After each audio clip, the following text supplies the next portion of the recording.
Prologue. Everything was perfect. Even the half-underground house for one person, which is the size of the bathroom of the house I lived before.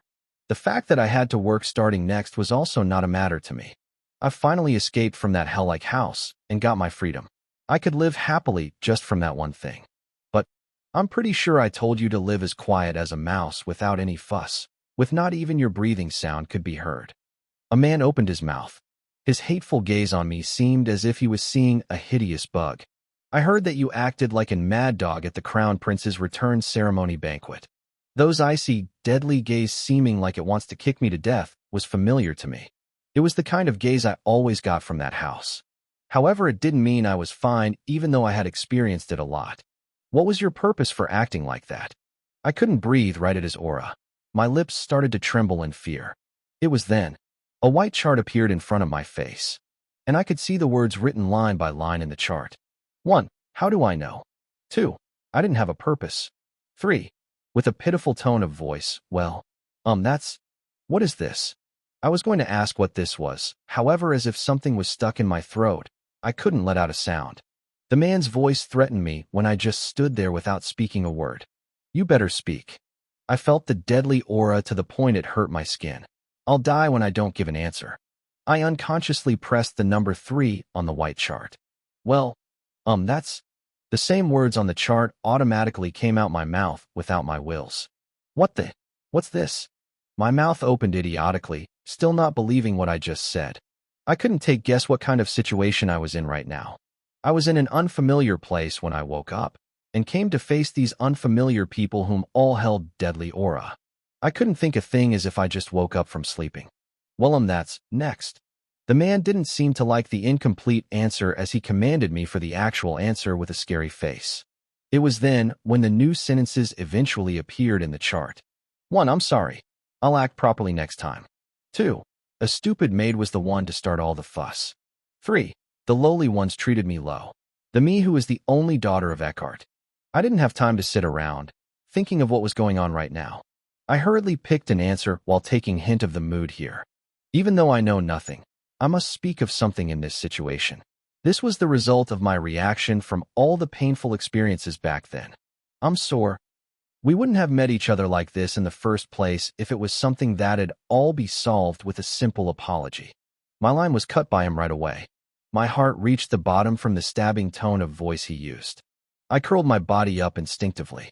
Then the man spoke in an icy tone. Penelope Eckhart. Penelope Eckhart. We'll withdraw our name Eckhart from you for some time. The line and the name was very familiar. I raised my head in a lightning speed.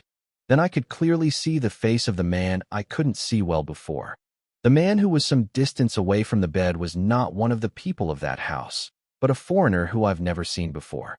The blue eyes that reflects the ocean and the black hair that reminds me of obsidian. Above them was a long bar that was similar to the phone's battery sign, with the white word that sparkled. Dearest.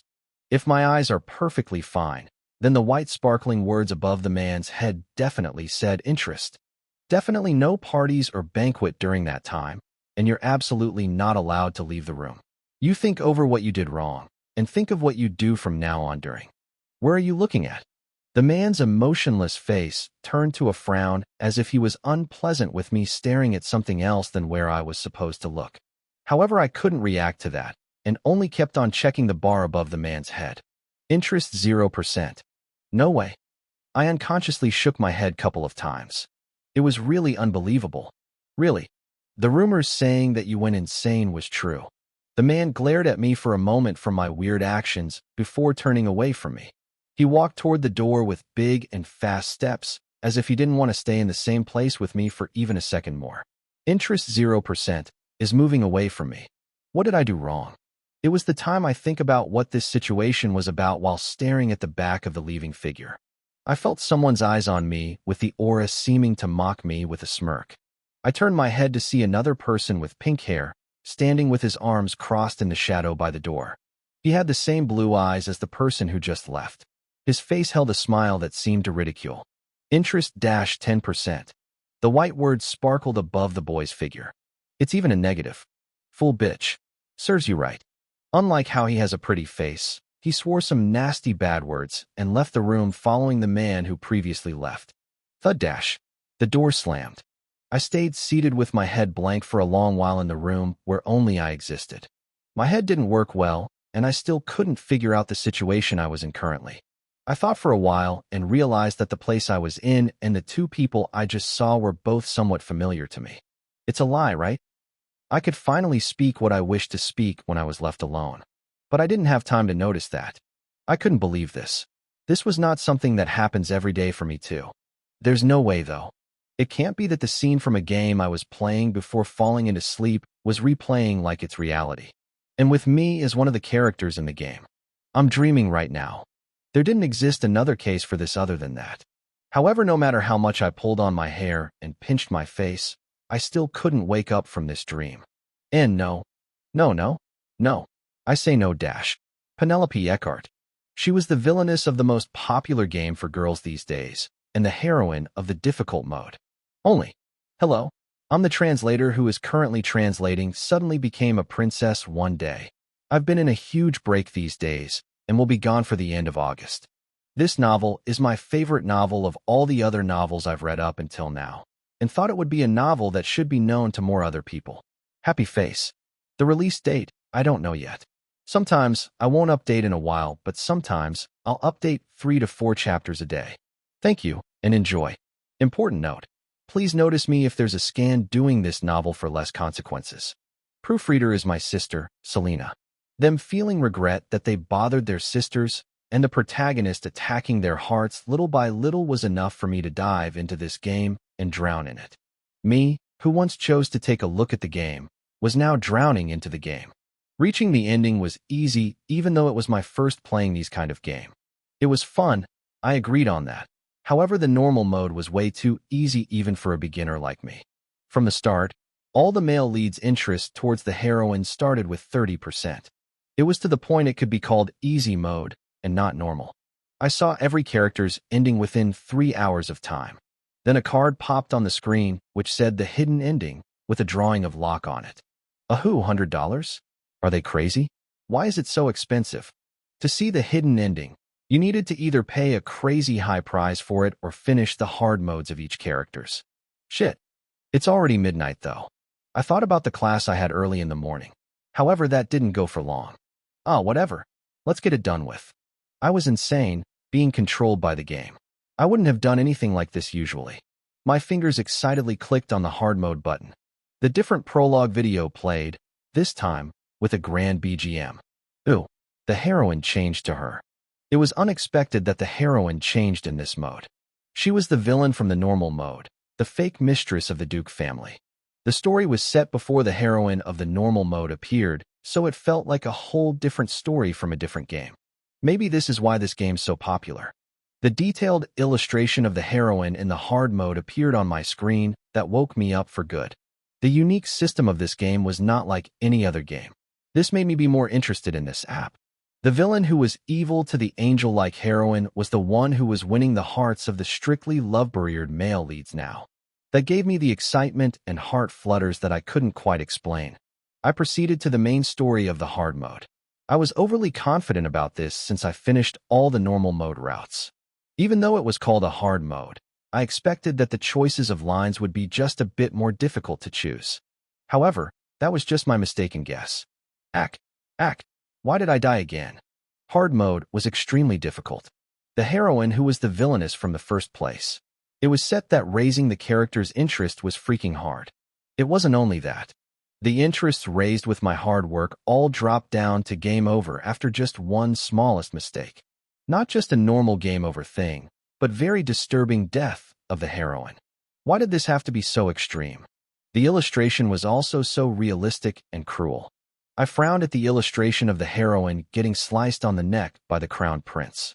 This mad game.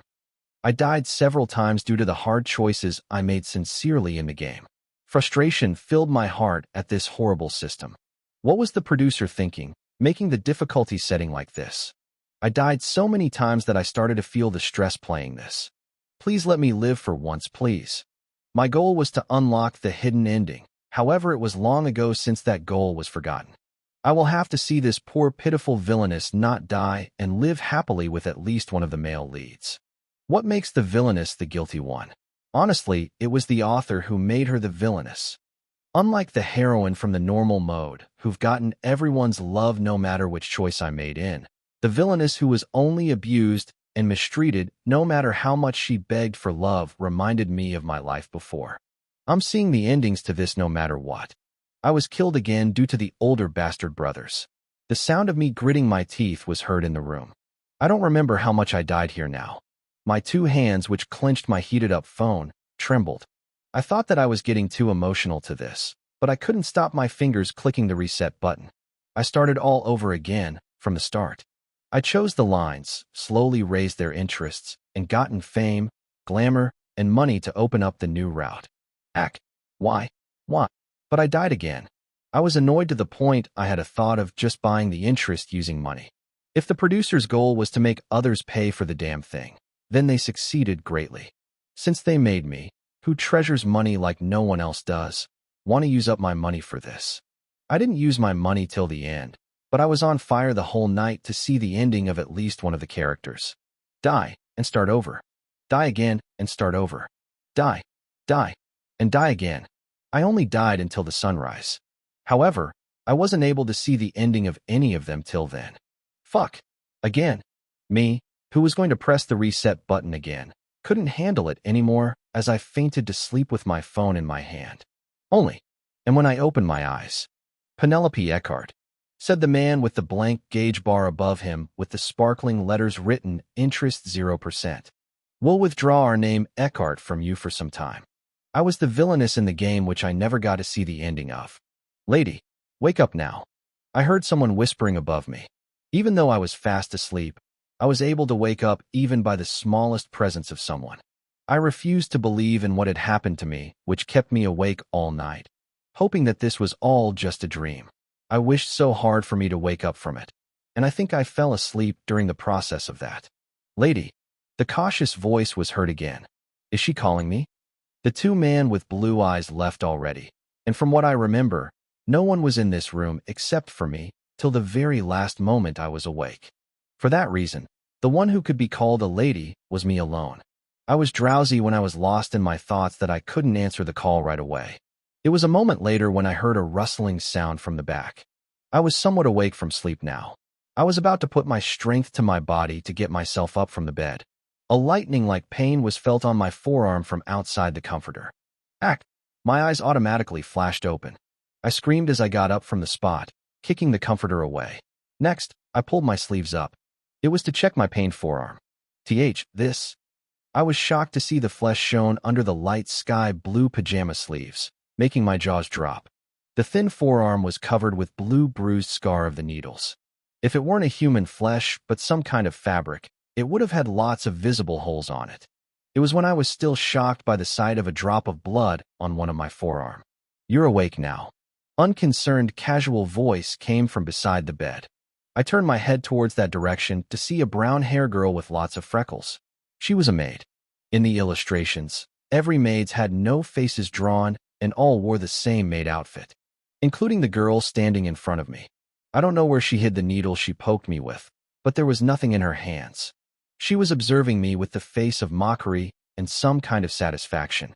What's up with her, doing this kind of thing to a person who was doing absolutely nothing? I opened my mouth in desire to snap at her. However, no words came out of my mouth no matter how hard I tried. Why isn't anything helping me out in this kind of situation? Damn it. When I only glared at her with no words said, the maid acted as if nothing happened. I've prepared the bathing water for you in the bathroom, so go and wash yourself first, lady. An evil smile was reflected on her face as she started to make the bed. She seemed to be used to doing this to this body. I sat still, biting on my lower lip, but was forced to enter the bathroom due to the maid's push. She told me she prepared the bathing water, but the only thing in the empty bathroom was a bucket filled with cold water. It was freezing cold like ice water that it gave me goosebumps just by dipping my fingertip in. I didn't expect any service in helping me bathe, but this is just too extreme.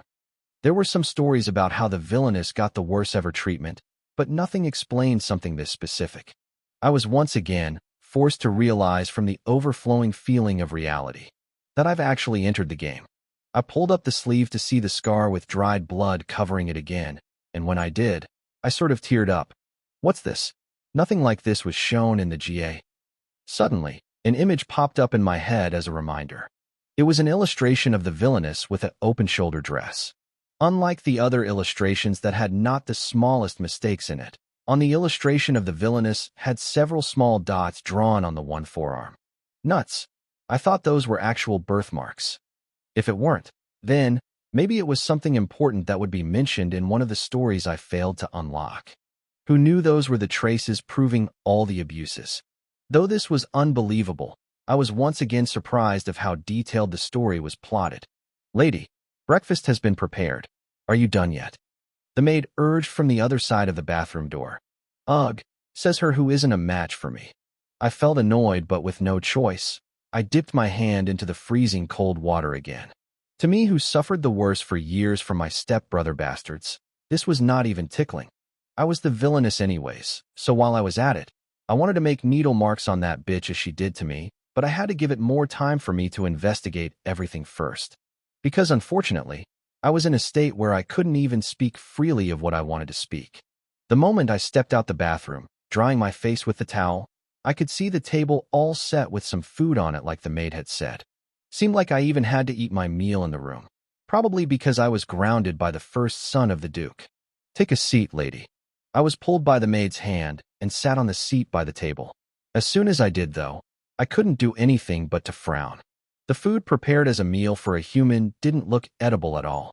On the plate was a piece of blue moldy bread, and on the bowl was a kind of thick gray soup with undefined solids floating around. Hurry up and eat. I know you're hungry. The maid smiled widely as she urged me to eat. I clenched my teeth and glared at her. A white square screen popped into view right in front of my eyes. Flipping the table, what's this? You crazy. Bring me the chef right now. Right now?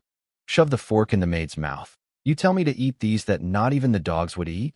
Then how about you do it first? Eat. I've experienced the game over twice at this scene. When I chose one, every one of the workers ran to the Duke, acted pitiful, and poor to confess the villainous troublesome actions. The son who grounded the villainess hears about this and grows so furious that he prohibited anyone offering a single drop of water to me during the grounded days. So I died in hunger. On my next turn, I chose two. Then the son of the Duke, who was just coincidentally passing by, jumped in to get the villainess off of the maid. During the process, the villainess, who was pushed roughly, fell, and the fork which fell on her afterwards stabbed her neck.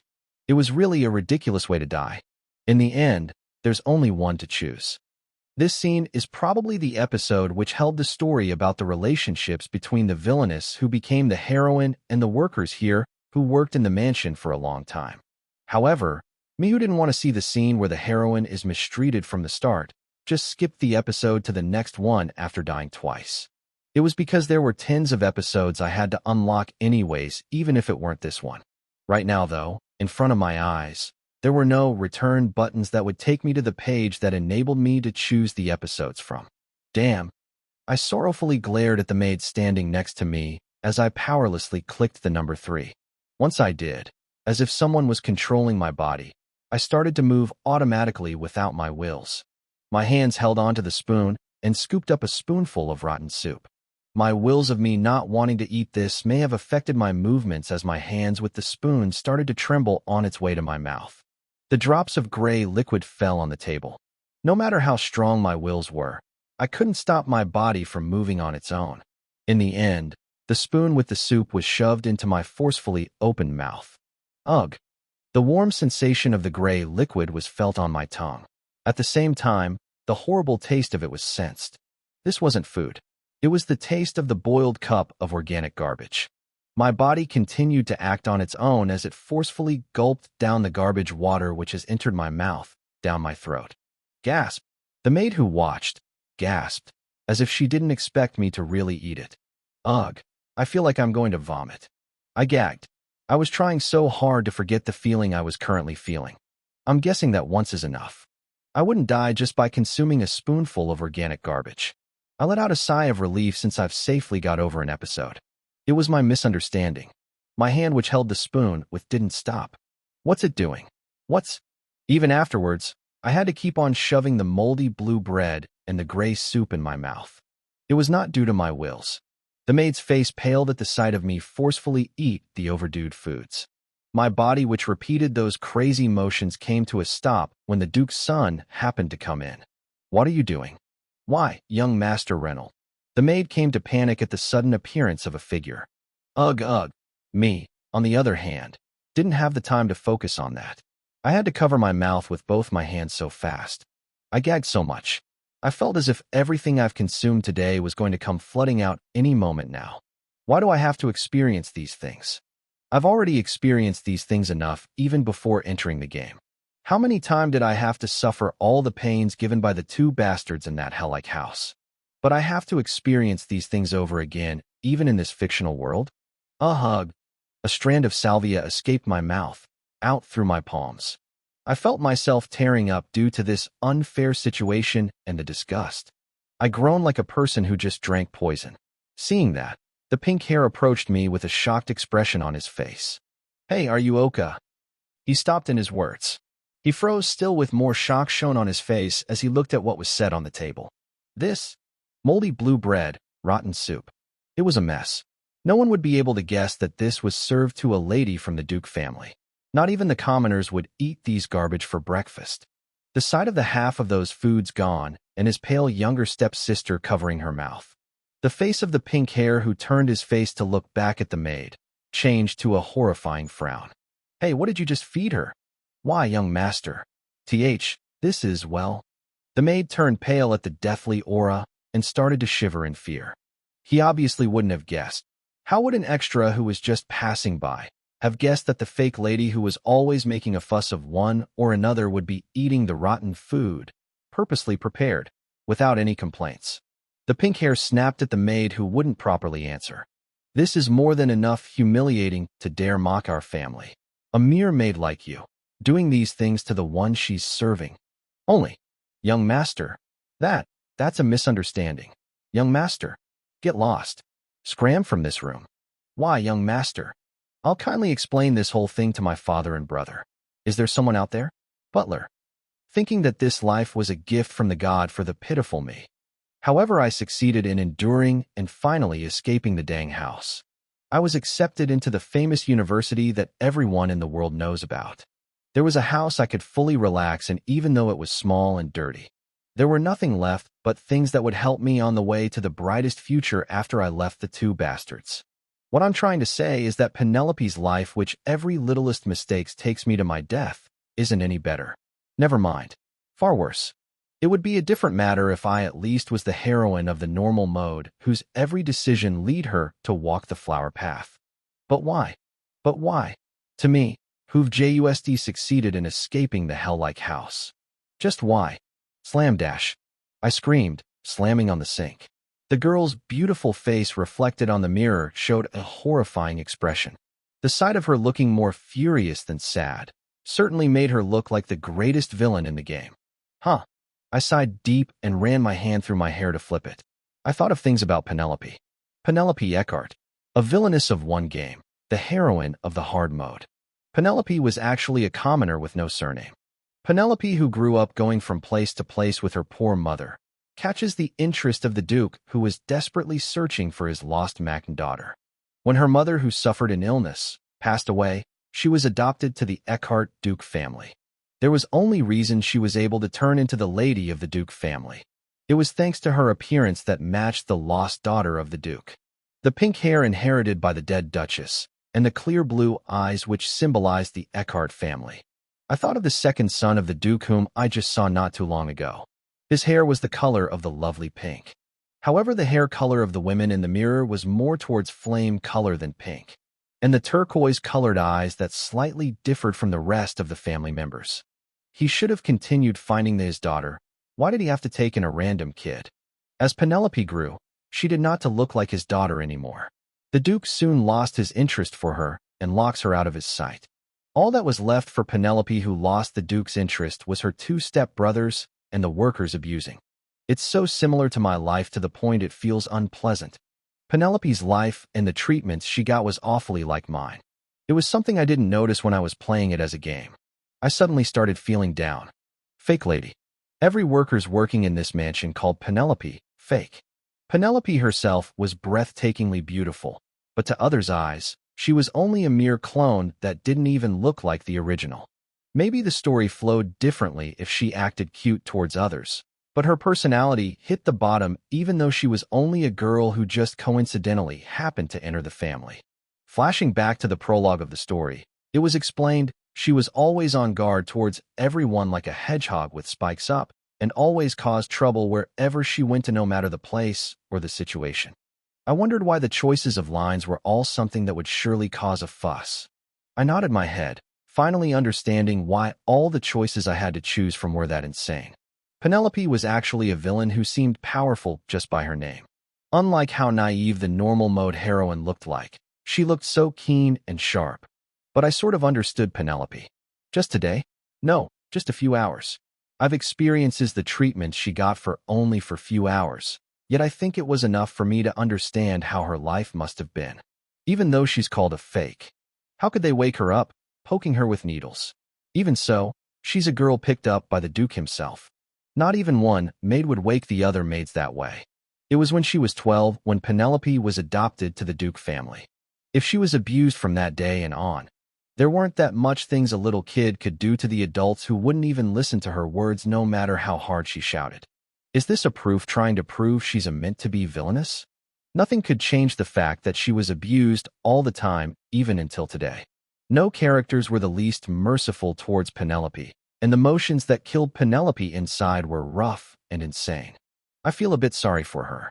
I raised my hand and stroked Penelope's fragile soft cheek. The figure with strong shade of pink hair reflected in the mirror looked sorrowful. However, I got rid of the feeling of pity towards the other. Who's sorry about who? Only, it wasn't the time to think about things in peace. I was Penelope now. It meant that I could die in the male character's hands any time like that Penelope did in the game. It was fear that I felt when I reminded me of that. I searched for a pen and a piece of paper as soon as I got out of the bathroom. I needed to figure out a way to survive as long as I've become Penelope. In this hard mode, it was hard to raise the interest of one, and a drop to a negative leads to death. It was even worse for the Duke's second son. His interest was already in the negative. It would be death that'll come for me if his interest didn't rise to a positive soon. There was a need for me to organize some information about the game. It was fortunate that the fake lady at least had some things she deserved as a lady. In the large room stood a luxury bookshelf and a desk. I didn't hesitate to go to it and take a seat. I dipped the end of the quill into the ink. Characters first. There were 5 male characters in total in the game. The 2 sons of the Duke and the Crown Prince, the Wizard, the Knight. The hard mode started with their interests at 0% or negative, unlike in the normal mode, where it started with 30% of interest in each one. I started to write down everything I remembered on the blank sheet of paper. First, Derek Eckhart. Korean pronunciations, Derek Eckhart. He was the first son of the Duke, technically the young Duke of the family. Derek was a typical nobleman. He was generally uninterested towards Penelope, as he was too busy preparing to be the next Duke of this family. However, there were strong and intense contempt and hatred towards her for taking his blood-related sister's place. In the game, Derek killing Penelope himself was rare. However, he didn't forget to punish her whenever she made a fault. Then the player will be given a penalty, and their choices of lines to choose from would be restricted. Just like today, I cannot leave the room due to the punishment given yesterday. Anyways, next, the youngest son of the Duke, Reynold Eckhart. Korean pronunciations, Reynold Eckhart. This kid, well, there's really nothing much to explain. A very wacky and active guy with a bad temper, having a critical personality, and is always picking a fight with Penelope on every single thing whenever he encounters her. As he's the leader to those who abuse Penelope, him being first to abuse Penelope is not even surprising. What is surprising is that he's always the one who brings Penelope to her death through some unexpected weird ways. Now that I see, these two are somewhat similar to the bastards in our house, aren't they? I clicked my tongue, going over the information of the 2 that I've written down. These 2 had the easiest routes to master in normal mode. It was because these 2 had family love and not lover's love for her since they were blood related. That being said, Penelope was not the least related to the two through blood. Therefore, it had the higher chance of having a different ending than in the normal mode. However, I shook my head. I scribbled a big X on their names I've written. They have no answers. These two are hopeless. Adding to that, Reynolds' interest starts at a negative. Not even a 0, but a negative. Why would negative be a negative? This was what the producer was telling me. There's no hope in the first place, so just give up on an ending with Reynolds. Besides, I was a person who go nauseous even just hearing the word appa, so I decided I'd fully give up on them. Next, the Crown Prince. Callisto Regulus, the Crown Prince. Korean pronunciations, Callisto Regulus. The only information I have about him were all from the normal mode.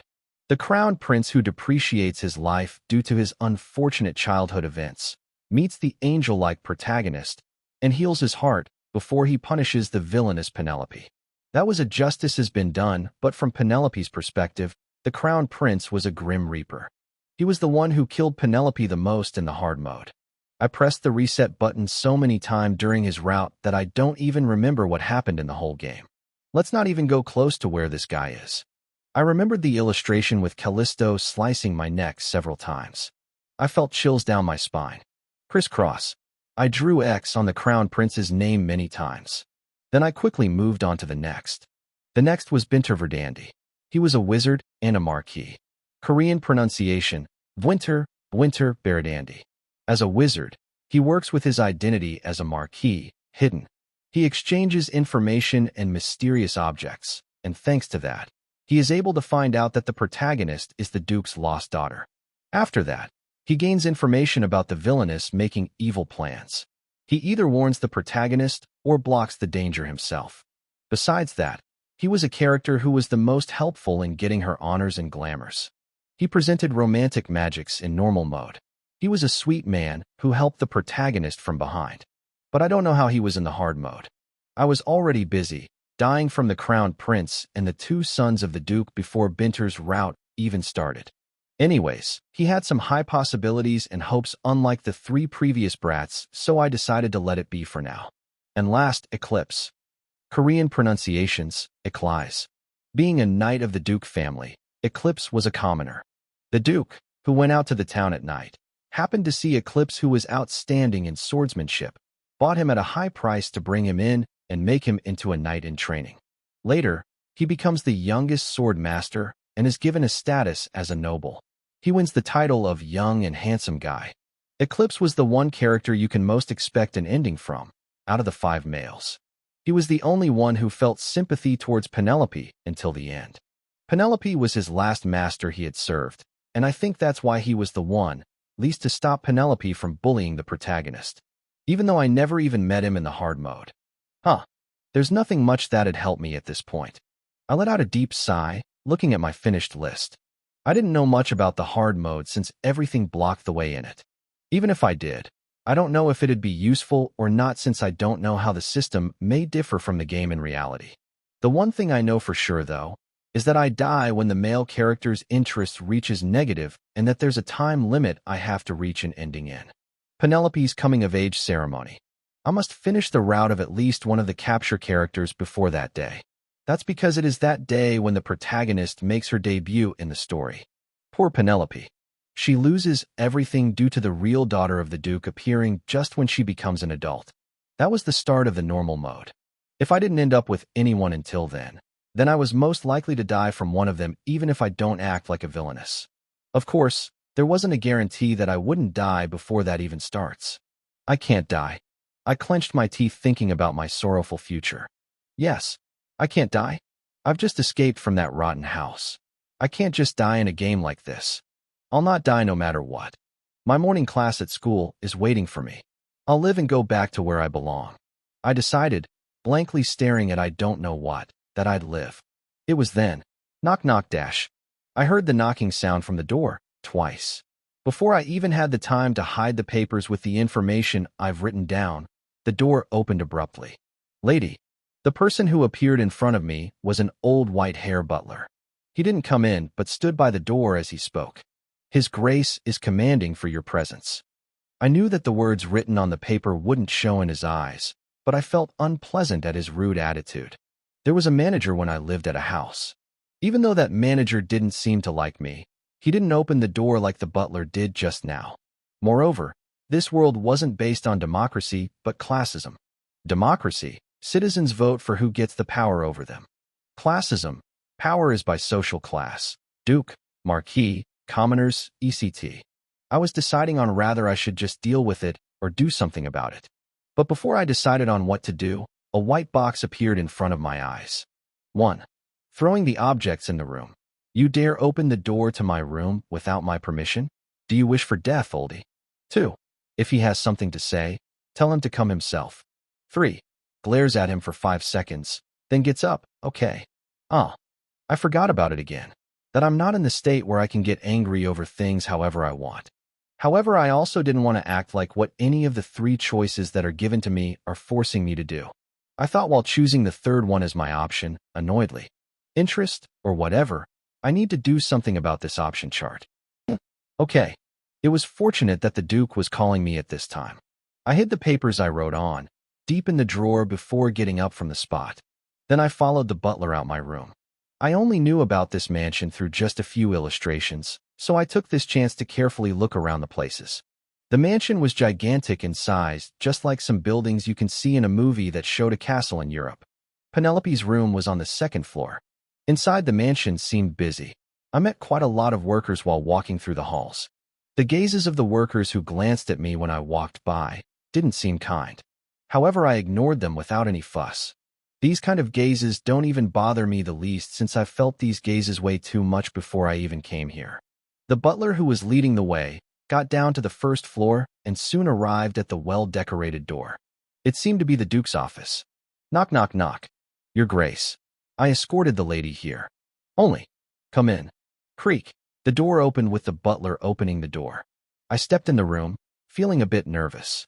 Thanks to Salty Pretzel Buying Day for the proofreading happy face. Actually, there wasn't anything to be nervous about. It's only a single scene from a game. Even so, my hands continued to quiver a little. It was due to me subconsciously being reminded of my blood-related dad, remembering the attitude of the Duke towards Penelope in the game.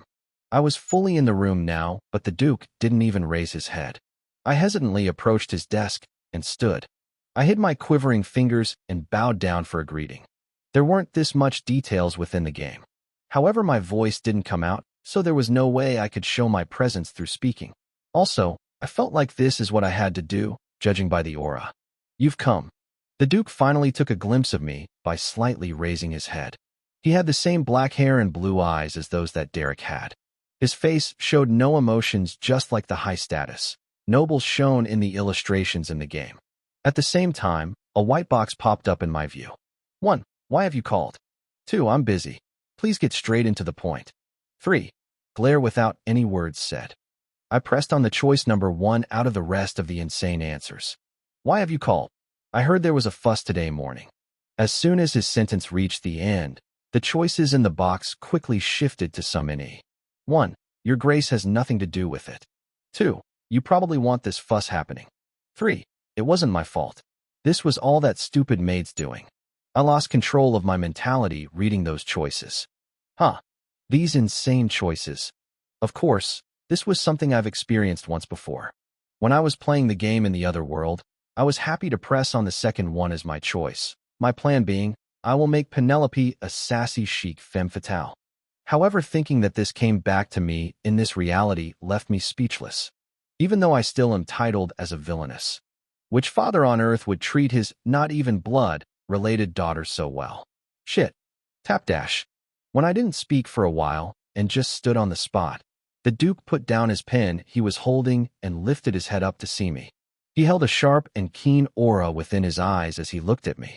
I hope this decision does no harm to making a death flag. I chose number 1, trembling inside. I clenched my teeth to try and not say that word out. Your Grace has nothing to do with it. However, I couldn't stop that word in the end, and instead, came out really weird. Penelope. The Duke opened his mouth. His voice was as cold as ice, holding no warmth whatsoever. There was no change of the story flow no matter how much I tried like this. Has it already been 6 years since you came to this house? I went back in my memories, searching for the right information about the game setting. The heroine on both normal and hard modes were at the same age, 18. Penelope had been adopted to the Duke house when she was 12. That meant that, yes, he was correct. I remembered the one thing I've forgotten about the game. The 18th birthday is when the coming-of-age ceremony is held for everyone here. That means that there were not much time left until the day of the coming-of-age ceremony for Penelope, right? Then how long do I have? It was when I was working my brain at the suddenly remembered information. Thankfully, the Duke continued with his words without me having to choose one of the three choices. I don't know if you know, but it's not easy to step a foot in this house. Only the ones who've proved that they can be of use to our house can go through the gates of our Eckhart mansion after several strict inspections. I didn't hesitate or save anything to provide you support. I accepted everything, even after seeing you in your luxurious life, doing inexcusable things. However, I can't seem to figure out what good you have brought to our family these past 6 years. True, I would have held a sliver of his interest if I at least looked like his blood-related daughter in appearance. However, Penelope's hair and eye color turned into a color too different from the right shade of pink and the color blue. I wanted to nod while saying that his words were all true. However, my body didn't move an inch after the Duke started speaking from the system controlling my body. The white box, which had disappeared from my silence, popped up again. 1. So what do you expect me to do? Are you going to kick me out of this house now? 2. I'm not the one at fault. 3. Kneel down. Finally, I was glad to see an actually normal answer I could choose without hesitation. It was an excitement I've never felt since coming to this place. I knew it wouldn't, but just in case they disappeared, I quickly pressed on 3. Thud dash. My body was automatically moved to kneel down from some kind of force, kicking my backside of the legs hard and pushing my shoulders downwards. Ack. Why is it so strong? I was expecting this, but it hurt more than expected that my eyes slightly watered. What are you doing? The Duke seemed more shocked from the thud sound than I was. His eyes widened. I never chose this as my decision when I was playing this. I mean, it didn't make sense. Why would a cheap gourd kneel down? I don't know if the producer was lazy or thought it was a waste of time, but they made the next decision overlap with the choices in normal mode. 1. Is me kneeling down the only way to make you satisfied? 2. Glare with no words. 3. I'm sorry for everything, Father. I hurriedly pressed on 3 like I did before. I'm sorry for everything, Father. The voice that came out of my mouth was loud, probably because I chose 3 as if I was certain and confident 3 was it. What? The Duke asked as if nothing made sense. It was then the white box, which was now familiar to me, popped up. Only. Hidden quest. The lost title of a father. Mission complete. As a reward, the function choices on off is given. Do you want to off the choices? Yes/no. With nothing holding me back, I clicked on the yes without hesitation. The choices is now OFF. If you wish to see the choices again, shout choices on. And finally, that annoying white square box disappeared completely from my view. Awesome. I celebrated inwardly while clenching my hands into a fist. The hidden function, choices on off, had permitted me to call the Duke Father. If I choose off for the choices in the game, the lines are gone and only the number 1, 2, and 3 are the only ones shown on screen. At times, the simple replies or the answers could be typed with the phone keyboard. By simple answer or replies, I meant yes/no, the characters' names, and etc. It was an easy function to gain in the game when it's played on normal mode.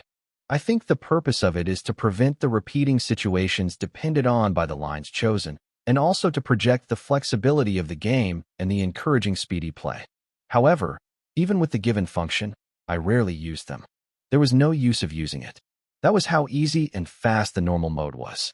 That's why I didn't pay much attention to this scene in the hard mode. It was because I only chose the aggressive lines. I didn't know the hard mode would work the same as the normal mode. I wasn't able to get the choices on-off function due to me choosing the wrong lines, but it wasn't a needed function to me who was addicted in choosing the right lines for the villainous. I didn't know back then that the addiction would become a poison to me later on, and that later on would be right now. I heaved a sigh at my foolishness back then, as I recited the words by my will, and not from the 3 lines I had to choose from before. F-A-T-H. Air. Hearing the words coming out of my mouth by my will was so touching to me that I could cry. The tears literally lingered in my eyes from that. And the Duke, who never seemed to have heard the word father from Penelope, didn't seem to believe that I had just said that, as his already widened eyes widened even more. I continued with my words, not the least affected by the Duke's reaction. I apologize for making a fuss during my grounded days. I wasn't able to show the manners as superior to the lower ones, and that caused this scandal to occur. I will deeply reflect on my actions for the remaining time I'm grounded for. There won't be a fuss like this happening next time, so please forgive me this once, Father. I begged, kneeling on the ground. When you think of it, the fuss made in the morning wasn't my fault. A maid bullied me. My fault, my ass. It was the situation where I had to beg for help from someone.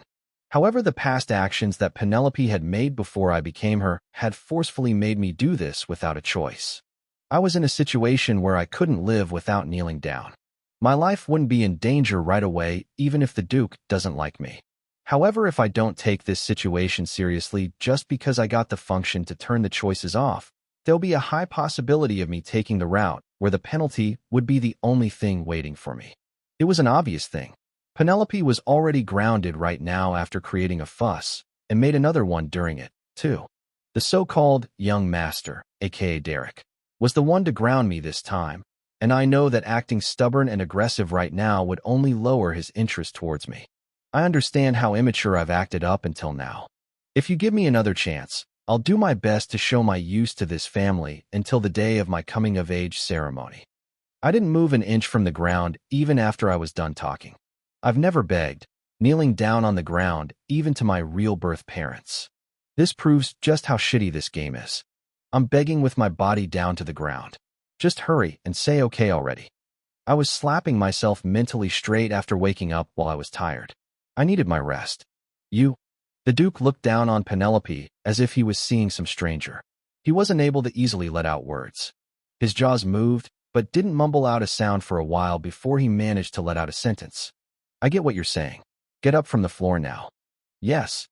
I got up without hesitation. My legs were too tired to the point that I couldn't keep my position any longer. The words spoken by Eckhart family are heavy, Penelope. The Duke spoke in a low tone, still looking at me. Those words had a lot of meaning to it. Thank you. I won't let you regret forgiving me today, Father. You should leave now. I hurriedly moved my body at the same time his words ended. It was due to me worrying what if the route changes because I acted slowly. Death is the only ending for the villain. Creak. I felt a sharp gaze behind me from when I turned the doorknob and until when I got out to the hall. I felt a refreshing emotion realizing that he gave a different reaction than when I entered the room earlier. However, I decided to not mind any of that. The Duke wasn't a character I needed to raise the interest within, and he was an existence that I won't have to deal with until the ending at the coming-of-age ceremony. Clack. I gently closed the door behind me and turned away from it. It was then. I'm certain that I told you to live like a mouse without causing any commotion. Gasp. A cold-toned voice entered my ears. I turned around from the surprise. There by the hall where the shadow took over stood a figure in an unpleasant position. In the dark I could see the shining letters written to show, interest 0%. The barely seen black hair and ice blue eyes. It was the first son of the Duke family, Derek. Emily, a loyal maid who worked for this family for almost 10 years. Step. Derek walked out from the shadow. The man who came across the large hall within a second arrived in front of me in a short time. He looked down at me with a sharp aura held in his eyes. It was as if he was looking at some trash. I didn't do anything wrong, but I had to cower myself from the hatred and disgust I was getting from him. No one wanted to be your personal maid, even though we've said we'll pay extra. Out of all those maids, the one maid volunteered to serve you. And I guess today's the end of that. Since you went crazy and chased out your one and only personal maid, not knowing your place. I felt unfairness rise within me from Derek's words. When did I go crazy to chase her out? The one who went crazier than I did was that pink head. And it was me who was almost chased out of life, eating those rotten food. I wanted to shout due to the annoyance of this situation. What stopped me from doing so was the interest 0% above Derek's head. Hold it in. If it goes any further down than that, I'm dead. I inhaled and exhaled a couple of times and calmed down. Interest 0%. 0%. I was already tired after talking with the Duke. Also, since I've only focused on trying to off the choices, I didn't remember much of what happened in this scene in the game. That's why I decided to use some help from the system. Choice on. Huh. Guess she served you at night in bed. Huh? Maybe Shivi been chased out because Shivi done something that was worth being chased out. Glare without saying a word. Scanning through the choices, I hurried and mentally shouted. Choices off. Off. Do you want to off the choices? Yes/no. I hurriedly pressed yes. If I chose one of the three, I would be heading to hell. The time seemed to have passed a lot from me doing all that. Derek's gaze grew more colder. Huh. Looks like my words aren't like words to you anymore. His gaze was so sharp that he even looked like he was going to kill me. I opened my mouth with no choice. I apologize for the fuss. How many times would I have to beg like this even though I did nothing wrong? I was also a person that I had a thing called pride, so I felt disgusted and bad to bow my head down like a slave. However, this was nothing if the purpose of it was to live. Besides, these people aren't real, but just some fake characters from the game. That bitch scratched me and left a scar here. Father. Brother. Of course, a mouse-like bitch acts like one like a beggar. I begged for forgiveness countless of times before I went out to live on my own in my previous life. This was the same situation of that time. In my previous life, it wasn't that my life would have been in danger if I didn't beg for apologies like in this game. However, I was pretty young that time, that every situation seemed killing to me. That's why I lived begging on the ground to the point my hands seemed to become feet. Comparing that to this wasn't something that I could find unfair of. Penelope did create major fuss, unlike I did. I don't know if it's due to my experience in my past life that apologizing all my life to live seemed really easy to me.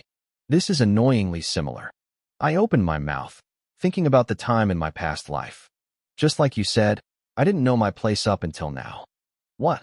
It is my fault that I wasn't able to handle my situation well in the first place, so you don't need to fire her. I was just on my way back to my room after apologizing to Father. Hearing my words, Derek's expression changed to a weird one. His slightly wider blue eyes was refreshing to see. It was the similar reaction to that of the Duke's. I opened my mouth. Repeating these dialogues weren't that hard since I've already said these lines multiples of times. I will live my life so quiet from now on that you won't even notice to mind anything. So please forgive me this once. I bowed my head. Was I too lifeless while talking? I came to realize just how insincere my tone was that it started to worry me now. But he wouldn't slice his sister's neck out of nowhere even though it's in a cruel game. I waited for an answer with a light mind, trusting my thoughts that this wasn't a situation with the cruel psychopathic crowned prince involved. I wanted this to end quick and go back to the room. Even standing was a torture now. Now that I think about it, my body's not in the best condition due to the incident in the morning with the maid, and I didn't eat anything after that. Derek spoke after more than 5 minutes, unlike my desire for this situation to end quickly. This once. I'll forgive you just this once. Without giving me a chance to thank him, he added. However, keep in mind that this will be the last time I'll be forgiving you behaving that way. It was a more unpleasing reply than the Duke's reply. I felt relieved that it wasn't an answer related to death like how I expected. But no words of thanks came from my mouth no matter how I tried to force it out. Yes. This is only for my safety. I bent my back forward and bowed with a disgusting feeling like how I did to the first bastard in my last life. After that, I immediately turned to head back to my room. It was then. My head started to hurt as I felt dizzy and nauseous. My sight was blurry. I don't know if it was this sudden relief that came to me from the fact that I didn't die, but all strength left my legs. I soon lost my balance and stumbled. I'm falling. I was getting closer to the floor. Tack dash. Someone roughly grabbed onto my one shoulder. Hey. I felt the force pulling me back up. I turned my head and saw flaming blue pupils right before my eyes. Derek had caught me from me falling. I've heard that you eaten rotten food. I felt my mentality swooshing back to me as I heard his emotionless voice. He asked when I just stared at him in surprise. Don't you need a doctor? My complicated mind settled down in an instant. He knew. He knew that it wasn't Penelope's fault. He knew, but he still tried to push all the responsibility to me, and even the maid's wrongdoings. If I didn't ask for forgiveness, he'd probably jump to kill me with no hesitation. I felt like I've just been dumped with iced water. No, young master. Tack, I snatched my hand out of his. It was an unconscious movement that came from my survival instincts. But soon after that, I regretted it. He probably would have felt unpleasant, so I forced a smile on my face. I've already told you just earlier that I'll do my best for you to not mind me at all. So mind your own business. Then, I politely bowed once again and quickly walked away. I would look ridiculous as I was walking down the hall so fast that probably looked as if I was running away from something. However, that is correct. I was scared if he'd take out his sword at me. I couldn't notice from hurrying down the hall towards the stairs. The look on the face of the man remaining behind me. The first young master, huh? Derek unexpectedly repeated what Penelope said before she left. The bitch couldn't even call the Duke father, but always called him and Reynold brother. Only, the image of her pale face when he caught her from falling wouldn't leave his mind. The blue eyes flashed as he watched Penelope leaving as if she's running away. But soon, he turned away as if he's disinterested. Interest 5%. Over his head sparkled the letters written in white, which Penelope failed to notice. I hurried up the stairs into my room. After abruptly closing the door behind me, I straight-on jumped onto my bed. Phew! My stiff body melted as soon as the soft and squishy mattress came in contact. It was only almost lunch, but it felt as if a whole day has gone by. I inhaled and exhaled a bunch to calm my heart down, which was beating hard due to the nervousness I felt when I was with Derek. A little later, absurd laughs escaped from my mouth. Huh. Look, I'm still alive. It wasn't a useless thing to do when I continuously repeated the game after failing each time.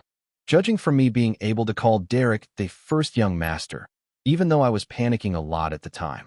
A while later, the images of the game popped up in my mind. When I first tried the game in the difficult mode, Derek's interest bar was one of the major concerns, unlike the other characters. When I've increased the interest of his on me by a little through some carefully made decisions, it would go down more on the next choice I'd make. I really didn't know the reason why. Why does his mood change so much in the game? My question was only answered through countless of deaths. Derek hated Penelope so much that he was terrified when she called him brother. That's why whenever I chose one with the word brother in it, the interest would just sink lower. How picky. He's even worse than our oldest bastard. I frowned and complained. Anyways, thanks to that, I was able to keep myself alive. Let's never call him brother from now on. I repeated that over a few times in my head. Of course, I'm going to try and not face him, but I had to keep that in mind in case some things happen. Thinking about this and that on the bed, I started to feel hazy. I need to eat something. Food is the main source needed for everything. It was lunchtime now. However, from the shock I've gained today, I didn't really feel hungry. Whatever. Feeling lazy now, I closed my eyes. Sleeping was the first thing in my mind. Maybe it was because I wanted to escape from reality. Soon after closing my eyes, I drifted to sleep. Why is this in your room? A voice colder than the crystals in the midwinter could be heard over the head. Then a loud shout was heard from the side. Answer, you sneaky bitch. You stole it. Reynold. The Duke warned Reynold, who was spitting out swear words. He didn't seem to hold his anger in with his mouth closed that he started to stomp. What's this? I blankly looked around the space and lowered my head. Small two hands. I could tell right away, this was Penelope's dream. Speak, Penelope. How do you have the Gongnu's necklace? I thought I told you that you can't enter the room. Gongnu. It's a Korean word for a Duke noblewoman/girl. It means the same thing as lady, but Gongnu is informal and for Duke's daughter only, while a lady is formal and for all noble ladies. Father, I told you, that bitch stole it with no doubt. Even with the Duke's warning, Reynold didn't hold his fury back. Penelope glared deathly at him as she shouted. I didn't steal it. I didn't do anything. Shut up. Stop lying. Then why did the gift father gave to Yvonne come out the drawer in your room? Reynold shouted with the dangling necklace in his hand. It was her first time ever seeing that accessory. Without a doubt, Penelope shouted and refused to admit anything. I don't know. I never went into that room. I saw everything. It was then. From the crowd came out a man, budging through people. The Duke and Reynold turned around to face him. Butler. I've seen Lady Penelope going up and down the third floor often these few weeks. I've checked just in case, but Lady Yvonne's room door wasn't locked. Everyone's gaze, including the Duke's, turned to the little girl. Even Penelope couldn't ignore all these gazes, treating them as it's nothing. It wasn't me. She stepped backward. It was true she went up the third floor often. It was the floor where the least amount of people walked around. And it was also because it was the floor that connected to the pathway to the attic. She only went up there because she didn't want to be with her abusive maid, but not with the intention to steal anything. Even more so if it was something that belonged to the real lady of the Duke family. I really didn't, father. I never once went into that room. Penelope shouted, looking up at the Duke. She looked at him with the gaze of affection and trust. He was the one who brought her to this place himself after all. However, the Duke would only ignore her with an icy cold gaze. You, butler. Lock every room on the third floor securely, especially Yvonne's room. Of course, Your Grace. Also, bring the jewelry maker to the mansion tomorrow. Father. Penelope froze in place, her face pale as a white sheet of paper. The Duke didn't say a word to her as he left the place. You should have left the mansion when we told you so, stupid idiot. Reynolds whispered after making sure the Duke left. Then he pushed Penelope roughly and followed after the Duke. Trash. Derek coldly muttered, watching Penelope roll on the ground like trashed garbage. The scene changed. After that, Penelope visited many stores and bought a monstrous amount of jewelry and accessories. She spent so much of the money that Derek and Reynolds would go crazy saying, "A bitch who doesn't know her place." And after that, she never called the Duke father any longer. Knock knock. The small sound was enough to bring me conscious. I sleepily opened my eyes. Knock knock knock. Another set of knocks came after getting no reply from me. The knocking seemed to be rushed, which made me realize the anger and impatience of the person knocking. I slowly sat up and opened my mouth. Who? Click dash. Before I even finished my sentence, the door burst open. Lady, it's me. A bright light came shining in the room from where the door was opened. It was dark in the room, and judging from that, it looked like the sun has already set. My eyes burned due to the sudden light shining in the room and frowned as I turned my gaze to the person who opened the door. Butler. I came here because there was something urgent I had to do. There weren't many times when the butler came to find me in such a hurry. Then I thought I felt my heart drop, even more so from the dream I just had. What urgent thing? Did those brats blame me again? What am I guilty of now? My voice came out shaking very much when I asked the question. The butler explained why he came bursting into my room. I thought it would be best to pick Lady's new personal maid before dinner, so... My mind went blank from the words that came out so casually from the mouth of one man. Wait. I raised my hand and stopped him. The butler paused. However, he seemed to be displeased with me stopping him because he faintly furrowed his eyebrow. Is that all? The first thing I felt when I heard what the butler said was ridiculously relief. Soon, however, rage started to take over the feeling of relief. The reason why he opened and entered through the door to my room without my permission was just to pick a new maid. I was left dumbfounded at the reason the butler has stated. Butler. I called him with a deep, low voice. Yes, lady. What's your name? Pardon. He asked as if it was an unexpected question. I decided to be big-hearted and repeated my words for him. What is your name? It's Penel, lady. Then what is my name? Lady, why are you asking these questions all of a sudden? He seemed to dislike me asking questions totally not relating to the topic here. His crease between his eyebrows dug deeper. Answer what you're asked. What is my name? You're Penelope Eckhart. He answered, having no other choice. Yes, Penelope Eckhart, a noble. I nodded and applied force when I spoke my name out. Then I continued with my words. I've never heard of any mannered rules that allow others without a last name to just burst in the noble's room without permission. Have you? A/N. If you don't have the last name, they are likely to be commoners, but if they do, they are usually nobles. Stupid Penelope. If she was angry with these ignorances and hatred, then she shouldn't have screamed and made a fuss, but use her title and rank as a noble to show the lower ones their place instead, so that they don't see you easy to mistreat you again. Formally adopted noble by the Duke family, and a gongyu at that. What a good title to use in these sorts of cases. It was better than one rich family's unknown horse-son.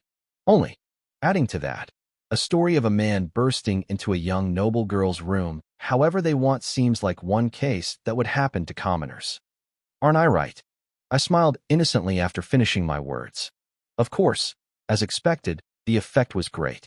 Lady, the butler shouted in panic, hearing my words which cannot possibly be heard by anyone else. The gaze that once looked down on her trembled, and that was one satisfying sight to see. I erased the smile I've put on my face and spoke with a low voice with a serious face. Do I need to point out every single thing? You know my throat hurts. This was an expression mostly used by the high-class nobles who have no higher-class nobles to look up to. For an example, the sword of the Empire Duke Eckhart who doesn't have to look up upon anyone excluding the royals. I apologize, lady. The butler seemed to have understood the meaning of this as well. He kneeled to the ground immediately, as if him standing stiff and confidentially in front of me just now has never even happened. That, I have made a mistake from the urgency in my mind. Please forgive me. Watching this scene made me feel refreshed. The feeling I had since the morning till before I went to sleep was now covered with the refreshing feeling. For a brief second I had a thought maybe this was too much to treat a person this older than I am, but I still didn't tell him to get up. That was because Penelope must have looked up to this person who's been ignoring her the past 6 years. I think I'll be displeased if I had to face you for a little while from now, I said, coldly looking down on the butler. Of course I don't think it's only me who feels that way. I could only let the words I actually wanted to speak when I turned around so my back faces him. So if you have anything you wish to accomplish that involves me, send someone else instead of coming yourself. But lady, the idea of picking the new maid wasn't mine. Yes or no? I coldly cut through his line. All I want to hear from you are either the 2 words. Yes, I understand, lady. The butler replied with a noticeably creased face. But what about the dinner? I don't need it, so get out. Taking that as my last words to him, I turned on the spot without even seeing the butler rise from the floor. Soon, I heard careful footsteps leaving the room.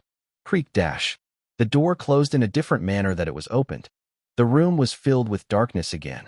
I felt a wave of worry going through me right after, thinking back to what I just did. What if he reports every single thing to the Duke? Well, what can he do anyways? Even so, there would be nothing he could do.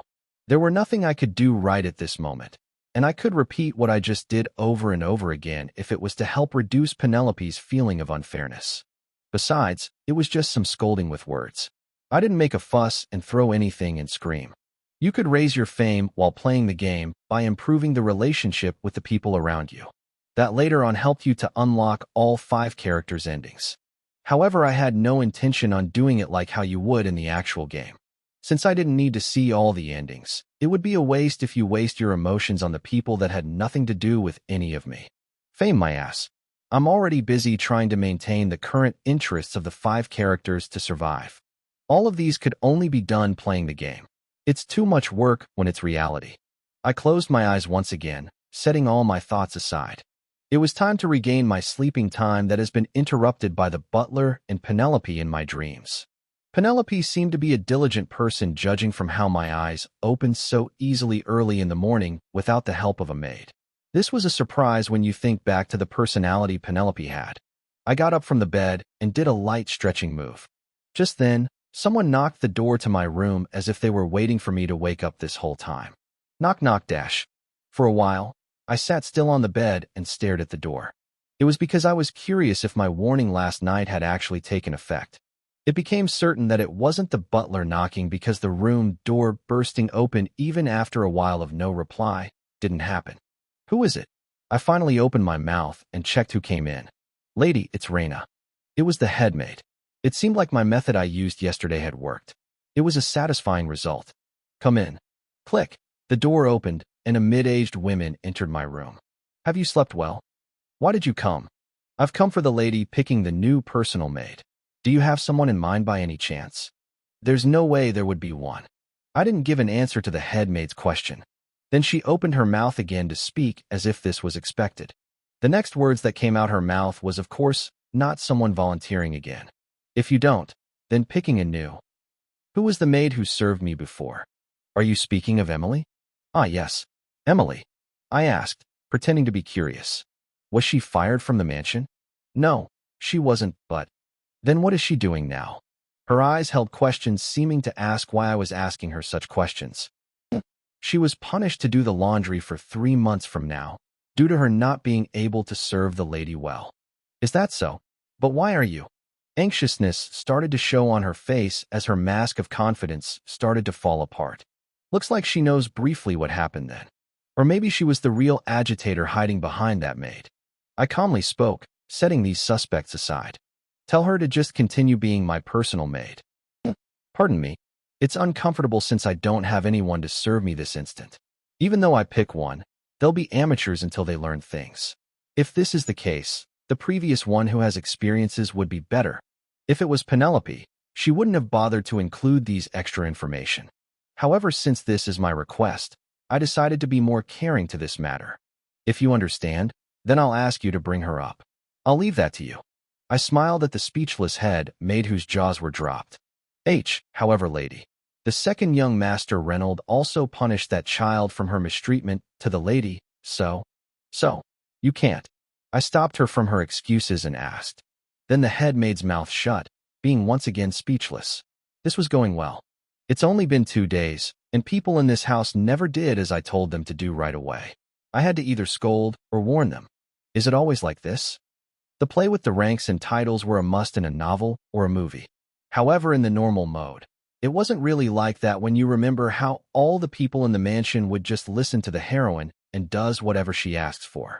I started to feel annoyed not even a minute after I decided to think of this as a positive change.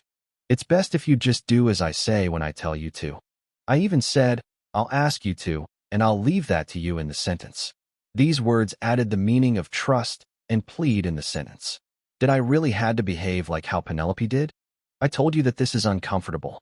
If I told you to, then bring her up here. Or does the head maid want to serve me personally instead? Then I'll bring her up after I ask for his grace's permission, lady. It was a statement that she wouldn't do as I say till the end. I laughed from the ridiculous situation. No, you don't need to. I'll go see father right now myself. I stood up from the spot. While I'm at it, I'll tell him on what exactly happened yesterday in detail. Then I'll reveal that I've forgiven Emily. Where's father right now? Lady. The head maid's eyes widened when she saw me ready to go out any time. The case that had happened yesterday has been taken care of with a small punishment of one maid, but if I were to get involved, then things could get complicated. She abused the gongyu, and one of the sons of the duke witnessed it. His grace is left to the royal palace earlier. Is that so? Then later when he comes back. I'll bring Emily right away. The head maid spoke in a panicked voice, worried if I'd go find father. I wasn't able to understand Lady's mercy right away, being so old. I apologize. Watching the bowing head maid didn't make me feel refreshed, but rather bitter. I wasn't going to raise my fame points by getting closer to people around me, but I felt like the fame I had right at this moment was reaching the negative. Should I bring Emily right now, lady? The head maid suggested, panicked but carefully. I hope this kind of thing doesn't happen again, Reina. I spoke to her, thinking about how my day's already ruined. Leave. Emily came into my room with breakfast in hand. She must have heard something intense from the head maid because she came up so soon after Reina left. Lady, I'll prepare the breakfast. Emily's hands that was setting the food in front of me shook badly. She seemed to have suffered a lot mentally from what happened yesterday. It seemed like my crazy action of eating the rotten food last time was worth it because the food on the plates looked okay today. Fresh salad and juicy steak. Looks okay on the outside. I didn't feel like eating it though, probably because of the shock my body felt eating the rotten food. I slowly brought the food to my mouth, staring at Emily who was standing stiffly beside me. Her eyes couldn't meet my eyes. Is she feeling any guilt though? She probably is dying to know why I chose her to be my personal maid again. Without even finishing half of the food given to me, I called for Emily. Emily. Why, yes, lady. She, who was deep in her thoughts, jumped in surprise as she answered in a loud voice. I reached one hand out to her. Hand me the needle. Huh? What? The needle you used to poke me with every morning. Gasp. Emily reacted a second later. She figured what I was talking about. She would inhale sharply, then kneel down with a pale face. Lady. I'm sorry. Forgive me. Only. Thud, thud. She apologized while smashing her head on the ground. Really? Why did she do such thing if she was going to apologize like this? I felt ridiculed and at the same time, disgusted that I wasn't the person she should be apologizing to right now. I felt my mindset of trying to treat her better, being cast off, and when it did, A dangerously sharp voice came out my mouth. Didn't you hear from the head maid? I hate speaking of something twice. Lady, hand me the needle. Emily, who was trembling so hard, looked as if she'd collapse any minute. However, she started to go through her hair, which was tied up. Soon, a giant needle was seen in her hand, which came out of her hair. Oh, nicely hidden now, was it? Of course, Penelope was always the victim. They were this intense. She would have wanted to scream at the maid who'd always abuse her, but couldn't due to her having no evidence. Here. Emily handed me the needle with her trembling hands. I stared down at the object that had continuously hurt Penelope up until now. It was a mere metal piece that wasn't even that big. However, yesterday I realized how painful this thin and little needle could provide a person. How painful would it have been for her? No one would have noticed, even though your arms go weak with bloody scar marks due to the pain you'd feel every morning when you wake up. Raise your head. I clenched my teeth and commanded. Emily hesitantly raised her head. Despair could be seen in her wavering eyes as she was probably thinking about things she would experience now from the violent gongyu. Watch this closely, Emily. I reached my hand without the needle out in front of Emily. It was one fragile-looking milky white hand without a scar. It was flipped so the back of the hand was facing the ceiling. Then I planted the needle on it with the needle Emily handed me without hesitation. Lady. It was me who was poked deep with the needle, but it was Emily who screamed as if she was the one who got poked instead. Then I plucked out the needle that was planted halfway in my hand. Ugh! Blood drops started to form on the piercing. I've prepared myself for this, but it really hurt. It was to the point I would get teary-eyed. But I didn't show it on the face as I smashed the needle back into my hand, close to where I poked myself a moment ago. This time, I couldn't endure the pain as I let out a sound. Lady. Emily breathed hard as if she was having a panic attack. Emily, not knowing what to do, let out tears at my reckless actions. It was a scene quite funny to watch. What's she so scared about when she did things far worse than this before? Lady, why are you doing this? No need to cry like that, Emily. Since this is the scars you made on me. I replied in a gentle tone. Then her face expression went blank. It may be 2 at this moment, but it could always become 3, 4, and 5. Maybe even more. Emily stopped breathing at my words. Her trembling stopped as well. I'm going to accept whatever you'll do to me without having a single doubt on you from now on. The bathe water you'll be preparing, clothes, food, everything. Lady, the more you do, more the scars that'll appear on this hand. It'll be totally visible someday. If then, wouldn't a day come when someone notices it? There would be people wondering, who could be the abuser who doesn't know their place to ignore the member of the Eckhart family? To give an example, just like Brother Reynold. I verbally attacked Emily while smiling like a blooming flower. I'm only saying that all these depends on your attitude. My personal maid didn't give an answer to my threatening words. Her face was so pale to the point even I thought she was choked by someone just now. Get up now. You must do your job now that your master has finished her food. I took back the arm that I reached for her. I then turned my gaze to the big window by the table. Emily stood up from the spot abruptly after a while more of kneeling down. Then she started cleaning the table with the robotic speed and skills. She's fast to learn, it seems. It was fortunate. I think I could easily use her now and in the future. The way people will look at me would have been the same even if I did get a new person to be my personal maid.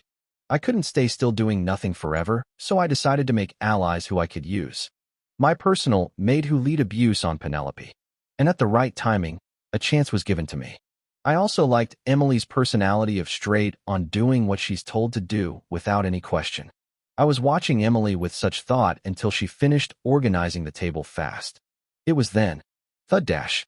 The door opened all of a sudden with so much force that I wondered how the door didn't break from that. I turned my gaze in surprise. The hair with the lovely shade of pink fluttered in the air. Reynold Eckhart was glaring at me with a frown on his face. You. He hurried in the room. The bar that showed interest-3% was so close to me. Just what are you planning on doing? Reynold, who was approaching me with, creating a dark aura, frowned even more and gave a deathly aura when he witnessed Emily standing by the table. You. Why, young master? Emily froze in spot, her face pale. I hurried, looked at the table. Every dishes were on a tray, and only a fork was still set in front of me. Hiya. I had a terrible feeling about this situation, so I grabbed the fork and set it on the tray. I looked around me if there were anything that could be used as a weapon, and spoke after I confirmed that there weren't anything that dangerous. You should leave now, Emily. She abruptly raised the tray from the table, as if she waited for me to say this. However, Reynolds shouted when she did so. Don't you dare leave. Hurry, I said, looking at Emily as if telling her to leave before the aggressive young master starts to fuss around. Emily seemed to have understood the meaning of my words, because she hurriedly left the room. She looked like me yesterday, running away crazily from Derek to survive. Emily finally left when Reynolds' displeased gaze fixed on me. Answer. What are you planning that you do this? I thought of what to say for a moment. Penelope always talked informally to Reynolds in the game. Reynolds was 2 years older than Penelope. It was understandable if they fought like a cat fighting a dog since the two didn't have a major age gap. Just like how the second bastard in the house and I are alike. To be accurate, he abused me, and I was always the one getting beaten. I considered talking formally to Reynolds like I speak to Derek due to him being older than me, but that thought came to an end. It would funny if a person who spoke to him informally just yesterday speaks formally to him now. Did you decide to straight on ignore my words? Reynolds asked displeasingly when I didn't reply. Look at that, how impatient. I replied him like how Penelope would. What is this that I did? Why are you saying that you're going to use that bitch as your personal mate again? Interest -3, sparkled dangerously above the fluttering pink, pretty hair. What should I answer with to avoid the death flag? I thought on switching the choices on, but decided not to. No, even if I do, there would only be useless lines. I gulped, staring at Reynolds huffing in fury. If it was Penelope, she would definitely say either not your business or get out of my room, which would bring her closer to her death. That's nothing to worry about. You don't have to worry about that. However, I wasn't Penelope, so I slightly sugar-coated those words. Renlad wouldn't take in anything I say, nicely anyway. I sugar-coated those words though, so I thought it was going to be enough to deal with the situation. What? However, it seemed to have done the opposite effect of what was expected because the emotion in Reynolds' gaze turned from dark to deathly. Feeding her master rotten food is nothing to worry about to you? No, there are boundaries of annihilating an Eckhart. How dare she, a mere lowly one not knowing her place? We don't need that kind of maid in the mansion. There are countless others who are begging to work here until they die, even without being paid. Reynolds shouted. I, who was going to conclude all this by saying this is nothing to make a fuss about, became speechless at his unexpected reaction. Looking at him being angrier than I, the victim, made me laugh. How dare you, a mere lowly one not knowing your place? It was always the line Reynolds would say to Penelope. Do you laugh in this situation? He said, frowning when I smirked for a brief moment. Just how lowly were you being seen by others that you are going through these insults? Yeah, that's right. Just like you asked, how did people see the Duke's daughter so lowly that none of the workers here would right away listen to a single word I say? I calmed myself down, knowing if I said that, I would be dead. I met Father because of the incident yesterday. I looked at him with a stage colder eyes. Yes, Father probably agreed, since I told him we had to fire that bitch immediately. Only, Reynolds confidently added with a puffed chest, as if he was proud of his actions. Did he want a compliment or something from his fake younger sister who he hated up until now? Unfortunate for him, I didn't plan on doing so. Father and the older brother desired not to fire Emily. What? Reynolds' blue eyes widened when I continued with a calm tone. Father and brother did. And you aren't going to be the male lead I'll choose C and ending with, so don't you worry. I once again told him to take his mind off this matter. So you don't need to mind my business, Reynolds. I'll take care of my business myself. Just take your mind off my things, insult me, or whatever, and leave. I have to take a shower. Can you leave now? I said, glimpsing at the room door. Reynolds frowned. I was surprised because it was an expression I've never seen in the game before. And at the same time, my heart dropped in a sudden thought that was brought up in my mind. Wait, is the interest level going to drop lower now? No dash. I didn't act like how Penelope did in front of Reynolds. Instead, I carefully chose the words he would accept, but why? It was then. The empty gauge bar above Reynolds' lovely pink hair started to sparkle. Interest 3%. What the? My mind went blank. Why did it just rise? It rose 6% at that. I was dumbfounded as I kept looking back and forth at the gauge bar and Reynold. It was then when Reynold opened his mouth and muttered, "I'm the idiot here to show consideration for you even for a short moment." The blue eyes that glared at me seemed to hold heavy sadness. He walked towards the door after finishing his sentence. I was probably seeing things. I decided that it was me seeing things while watching him leave the room. Thud dash. The door slammed shut and silence followed soon after that. I supported myself leaning an elbow on the table and started to think. Something felt weird. It was not bad seeing the characters, whom I thought I had no hopes in, interest rate rising with my own two eyes. Are my lines better now with the choices turned off? Since not all of the interest rate of the brothers who hates me dropped to a negative, I should keep it off all the time. I stood up from the spot after deciding on that. It wasn't a lie when told Reynold that I had to shower. While pulling on a string that signals the maids to come up, a thought went through my head. That I couldn't call Reynold a negative anymore. The timeout that seemed as if it would last forever stopped sooner than I thought it would. An invitation from the palace? Yes, lady. The eldest young master told me to tell the lady to prepare for it. The eldest you? No, the eldest brother did. I stopped myself from calling him the eldest young master like how the workers here calls him, and reminded myself to call him the eldest brother in front of them. I was this family's daughter, the youngest member after all. Anyways, to think Derek actually told me to do so. He didn't tell me directly, but this meant the end of my timeout. This is the invitation, lady. Emily handed me the invitation in mannered way. The name Penelope was written in the paper that had the golden dragon that was the symbol of the royals drawn on it. The second prince's birthday ceremony. It was tomorrow. I should hurry and prepare for it. Even while muttering that, I still didn't feel so glad that my timeout was over. The days were so nice during the timeout without having to face the two brothers, and being served well by Emily. Basing on the game plot, Derek, Reynold, and I would continue to intervene with each other's business. Wait. I was thinking about the events that will occur in the future when a sudden thought interrupted. If I'm going to the palace, then I might see the crown prince. No, not even might, it's certain. There wasn't a scene that showed Penelope going to the palace, but I was sure about the fact that I'll be meeting the crown prince because it was the first episode of the crown prince route. I subconsciously screamed as I remembered the illustration where the crown prince sliced Penelope's neck multiple times. No dash. Lady. Emily looked back at me in surprise. Only. I mustn't go. Should I just say that I'm sick so I can't go? That was the only choice left if I were to avoid that crazy brat. I panicked as I asked Emily, who looked down, probably thinking if she did anything wrong. Emily, is father also attending the ceremony tomorrow? His Grace is busy with work tomorrow, so the first young master is escorting the lady there. Shoot. I felt depressed.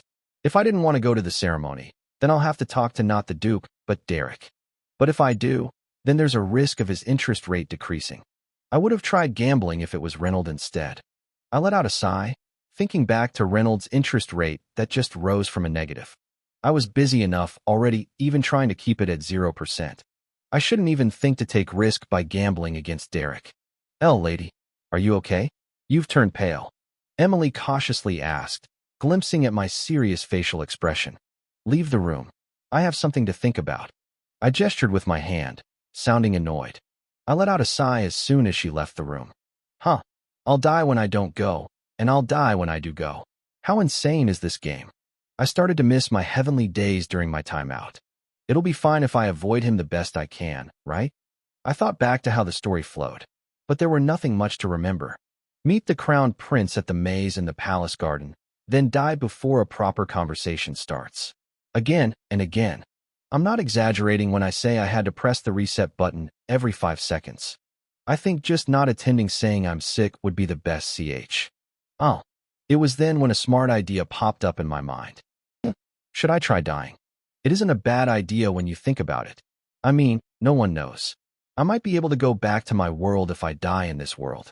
What is the system going to do about it when the player reached the game over? Giving up fast would be better than trying to reach the ending of the game with one of the characters who I have no hopes in. Also, this game has the reset button. It even sounds angelic. Reset ... ton. Of course, there aren't back button, or other icons visible even though it did on the phone screen when playing the game. The only thing I could see at the moment is the square chart with the choices. But wouldn't a reset button exist when the choices on-off system exists? Why didn't I think of this before? As long as there's a reset button, it's best if I take everything face to face. Awesome. Let's see the crowned prince and die. I was half dead from waking up earlier than usual and getting all the treatments. I took a bath in a tub of water mixed with milk and fragrance extract, then got some massages and did both a face and body mask. This boring steps were repeated multiple times. I was half dead when I got out the bathroom and was sitting at the makeup table. However, that wasn't all. Lady, how is this dress? This was bought last time and weren't worn once, so it's new. How about this earring? This should go well with the dress. I think tying half of your hair would be better than tying them all up. What do you think? How do you want your makeup? They kept on asking, holding me down. Do they actually hate Penelope? They were more excited than I was. I raised my head and looked in the mirror. It seemed like all the treatments I got this morning did their work because my face was glowing even more than usual. Well, it surely would be fun to decorate a face like this. I nodded, understanding why they react this way, and spoke. Take that dress back and bring the one that covers all my neck. I'll wear the least amount of accessories I should wear and take it easy on all the others too. The maids jumped in shock from my words, then added, But lady, it's a party. The one at the royal palace at that. The words also seemed to ask, won't you need to dress up the prettier than others? The reddish-pink dress that would widely make my neckline visible that the maids brought surely would go well with Penelope's crimson-pink hair. And the accessories that looked like it was a set with the dress would complement Penelope's splendid beauty. But I wasn't going to the palace to show off the beauty like a peacock would. But then I couldn't possibly say that I was going there to die, so I just babbled things out like how Penelope would. You don't need to try too hard. Just do as I say. The maids couldn't convince me longer after hearing my cool tone of voice as they walked towards the dress room with a saddened face. The 3 dresses that the maids later brought were all decorated calm, unlike the last dress. This one, the dress I picked, was the dark green evening dress. It covered my collarbones, and it was the color of dark green, which didn't pop out much. I wore the dress and forced the maids in to do my makeup as lightly as possible. I wore small emerald-colored earrings that resembled Penelope's eyes and called it at that. After the makeover, I looked in the mirror and saw a girl so virtuous that I thought I was going to the church to pray instead of going to a fancy party. This would be enough to be almost unseen. Unlike me, whose face was bright with satisfaction, the maids' expressions were all dark. Only Emily stay and the rest can leave now. I ordered them to leave. Then I asked for one more thing from my personal maid. Emily, could you prepare the gloves that are the same color of the dress? Lady, you're going to wear the gloves as well. If I do, then it'd be perfect. Emily fidgeted as if she wanted to stop me from that also. Then what? I can't go showing this to everyone, I said, showing the needle marks on my hand. The needle marks were faint, and it was now hardly visible. However, there could always be some nobles with keen eyesight to notice this. Emily's face went pale as soon as I showed her. Hurry and bring it. Oh, okay. I clicked by tongue, watching her leave in panic. There were moments where she became a little hesitant after treating her a little well these days. There were needs to make her feel nervous when facing me. Later, the preparation was done with me putting on my gloves. Derek scanned me from my head to my toe and made a face seeming to say, "This is rare. It seems like you've turned more human-like these past days of your time out." It was our first meeting each other's in days, but his attitude on Penelope still stayed the same. However, I didn't have time to get upset about it. It was because of the shining gauge bar over his head. Interest 5%. What the? When did it go up? His interest on me has risen without me even knowing it. 5% at that. I was a little dumbfounded. If his interest towards me rises when he didn't see me, just how much does he hate Penelope? If I knew about this earlier, then I would have spoken to him about not going from being sick. I started to regret my decision. But it was too late. The fancy carriage with the symbol of Eckhart on it was standing in front of the main entrance. I bowed slightly as a greeting, then reached my hand out to the bodyguard standing nearby. It was because the carriage was higher than I thought. I couldn't see what Derek was doing since I was busy with lifting my dress up to get on the carriage. It was when I successfully got up the carriage and turned around to look at Derek. He had his hand stretched forward, looking at me with a stiff face. What's up with him? I tilted my head in confusion of what he was doing. But we needed to hurry up and start going if we want to be at the ceremony on time. There was no way he'd ride the same carriage as the carriage I was on, so I waited for the carriage door to close. But then, Derek, who was frozen in place, got in the carriage. What's happening? Why is he climbing up in here? I searched through my memories to see if I've done anything wrong. However, nothing came up into my mind. It was obvious because we met today just now and only just said hello. While I was doing that, Derek sat down on the seat on the opposite side of where I was sitting. Why, you're riding with me? His brows creased from my questioning. You have a problem with that? And no, it's not that. What's wrong with you? You've never done anything like this before. I shook my head, making sure I didn't say that out loud. But even though I said that, his crease didn't leave his face. If you have a problem, you ride the other carriage, he said with a cold tone. I glimpsed out the carriage window, actually considering to do as he suggested.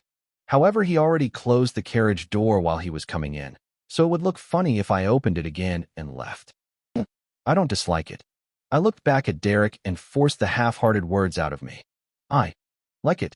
And then I carefully glimpsed at Derek to see his reaction. He, who glared at me for a moment, turned his head to the side.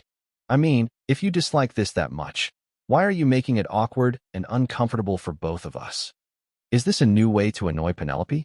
I was dumbfounded at his figure letting out all the cold aura. But that soon changed when I took a look above his head. Interest 6%. It went up by 1%. I was staring at it wide-eyed when the carriage started moving. Yeah, what could possibly happen in the carriage? I had the whole 6% interest with me. There wouldn't possibly be a case that will make this 6% drop in such a short time in the carriage. Remembering the words, if you can't avoid it, enjoy it, I decided to take it in as a good thing. However, soon after departing, I regretted riding the same carriage with Derek. It's suffocating. Save me. It seemed like eternity until we finally arrived at the palace. It was only a moment of time where I could just watch the cold, handsome man sitting with his arms and legs crossed. In the silent carriage existed only silence, which made me super self-conscious to even breathe properly. I decided to try opening the window when I couldn't take it anymore, but Derek stared at me as soon as I started to move, so I couldn't do a thing. When I flinched, even just a little after that, he would open his closed eyes abruptly and glare at me. Why are you looking at me like that? I sweated, glimpsing at the interest 6% once a while. I shouted in delight mentally when the carriage stopped at the palace. Only, I could finally escape this carriage of death. I'll hurry and get out, then take in some fresh air. Click.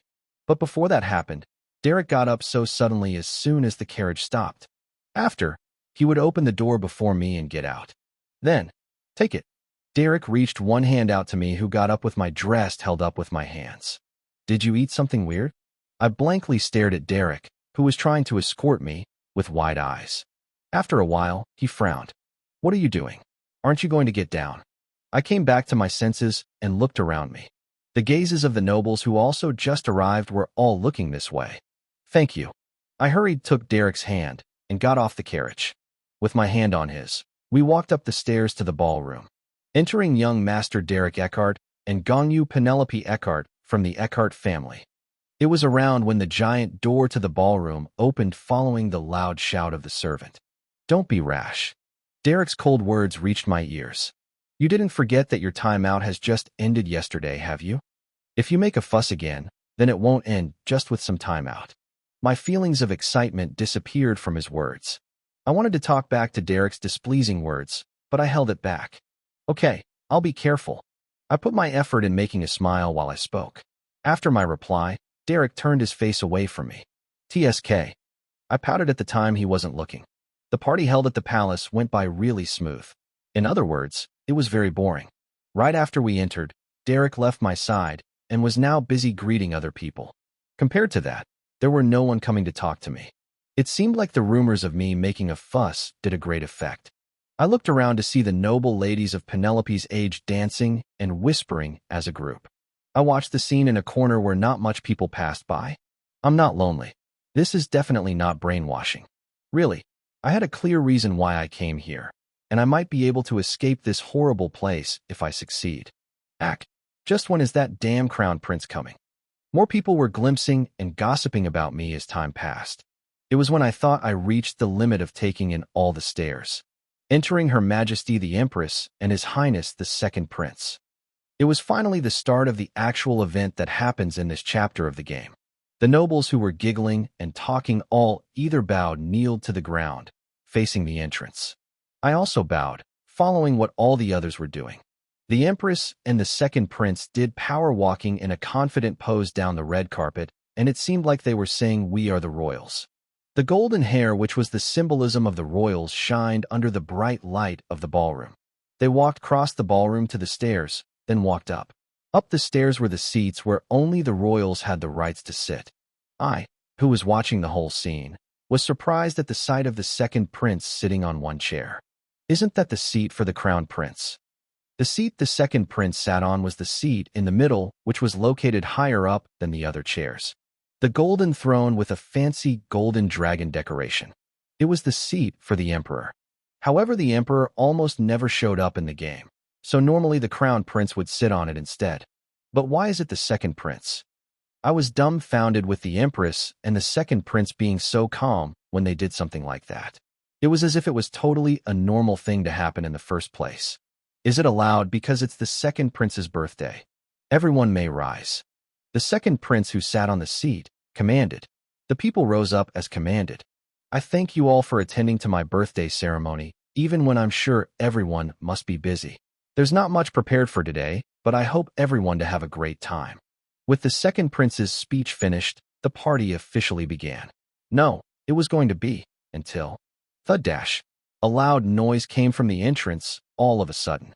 What the... what's happening? The nobles all turned to face where the noise came from and started to chatter. A figure walked through the crowd, into the ballroom. Step, step dash. The sound of the footsteps could be heard. At the same time, the sound of something being dragged was also heard.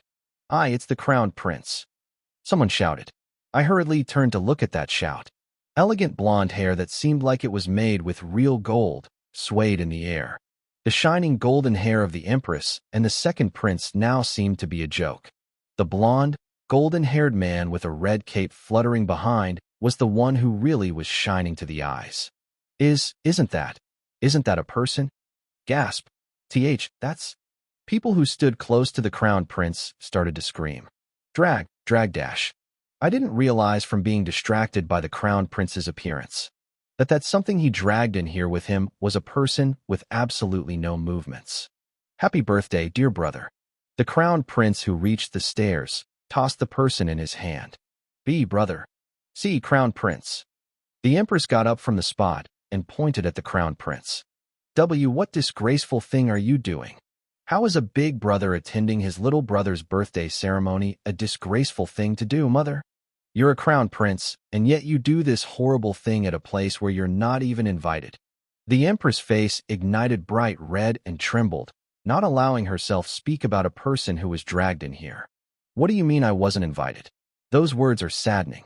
Who are you to come to a place like this? It's because I was invited that I set aside all my duties to come running here. The crown prince shrugged sarcastically. He didn't look sad at all, judging by his face. I couldn't understand the situation of the two. Is the empress not the crown prince's birth mother? While I was thinking that, the crown prince added. But the servant who brought the invitation was too immature. The crown prince then bent down low and got up as he forcefully pulled the dragged body by the hair so that he was halfway standing. His face wasn't shown due to the black mask. However, seeming from the dark and fitting clothes he was wearing, he seemed like a murderer. He'd not give me the invitation I told him to give, but do other things instead, so I taught him a little lesson. Why didn't you pick more proper servant, little brother? It was then. SRR-. The crown prince used his free hand to slide his sword out. The right away sliced the neck of the murderer. Splatter-. Blood started to spurt out like a water fountain. I'll replace my gift to you with this. The crown prince tossed the head to the second prince's foot. Aiac-. The ballroom was filled with the loud scream of the empress.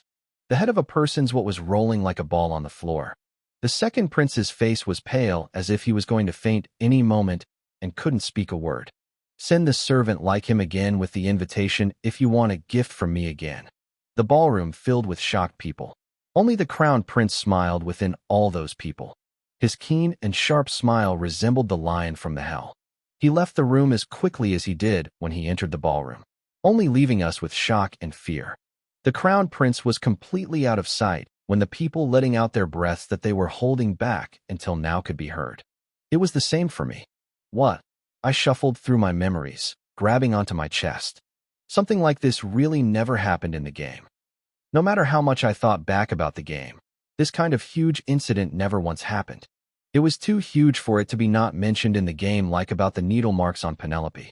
The crown prince, who was not in a great relationship with his brother the second prince, leaves the ballroom, displeased with the small incident. This was all that was mentioned. How is this a small incident, you crazy game? I panicked mentally, looking at the servants cleaning up the blood and the corpse. It was then when a white box popped into view. The episode The Crown Prince with the Iron Blood, Callisto Regulus, has begun. Would you like to go to the maze garden? Yes/no. I thought about it for a while. The crown prince I saw was far crazier than how I imagined him to be, which made me doubt a little. I think I'd get sliced the second we meet. However, the fear for death is only a second long. I came here to die anyway. If I endure it once this time, then I might be able to go back. And I also had an insurance with me called Reset. If I really do die and not go back, then I can always click the reset button. Thinking that, I calmed down my trembling hand and pressed on yes. Then everywhere around me turned white. The moment I opened my eyes again, I was standing at the entrance of the maze garden. This is useful. I was actually quite worried because I tend to get lost often, but I didn't know it had the teleporting system just like the game. Now let's march to death. I stepped in the maze garden, already prepared. Thankfully, I didn't get lost at all in the maze. Maybe it's the system being mannered because the lights only lit up on the path I should be taking. I walked through the big maze for a while, following the lights. How much longer? I've walked for quite a long time, but the lights didn't seem like it was going to turn off somewhere. About when my foot was starting to hurt from wearing the high heels.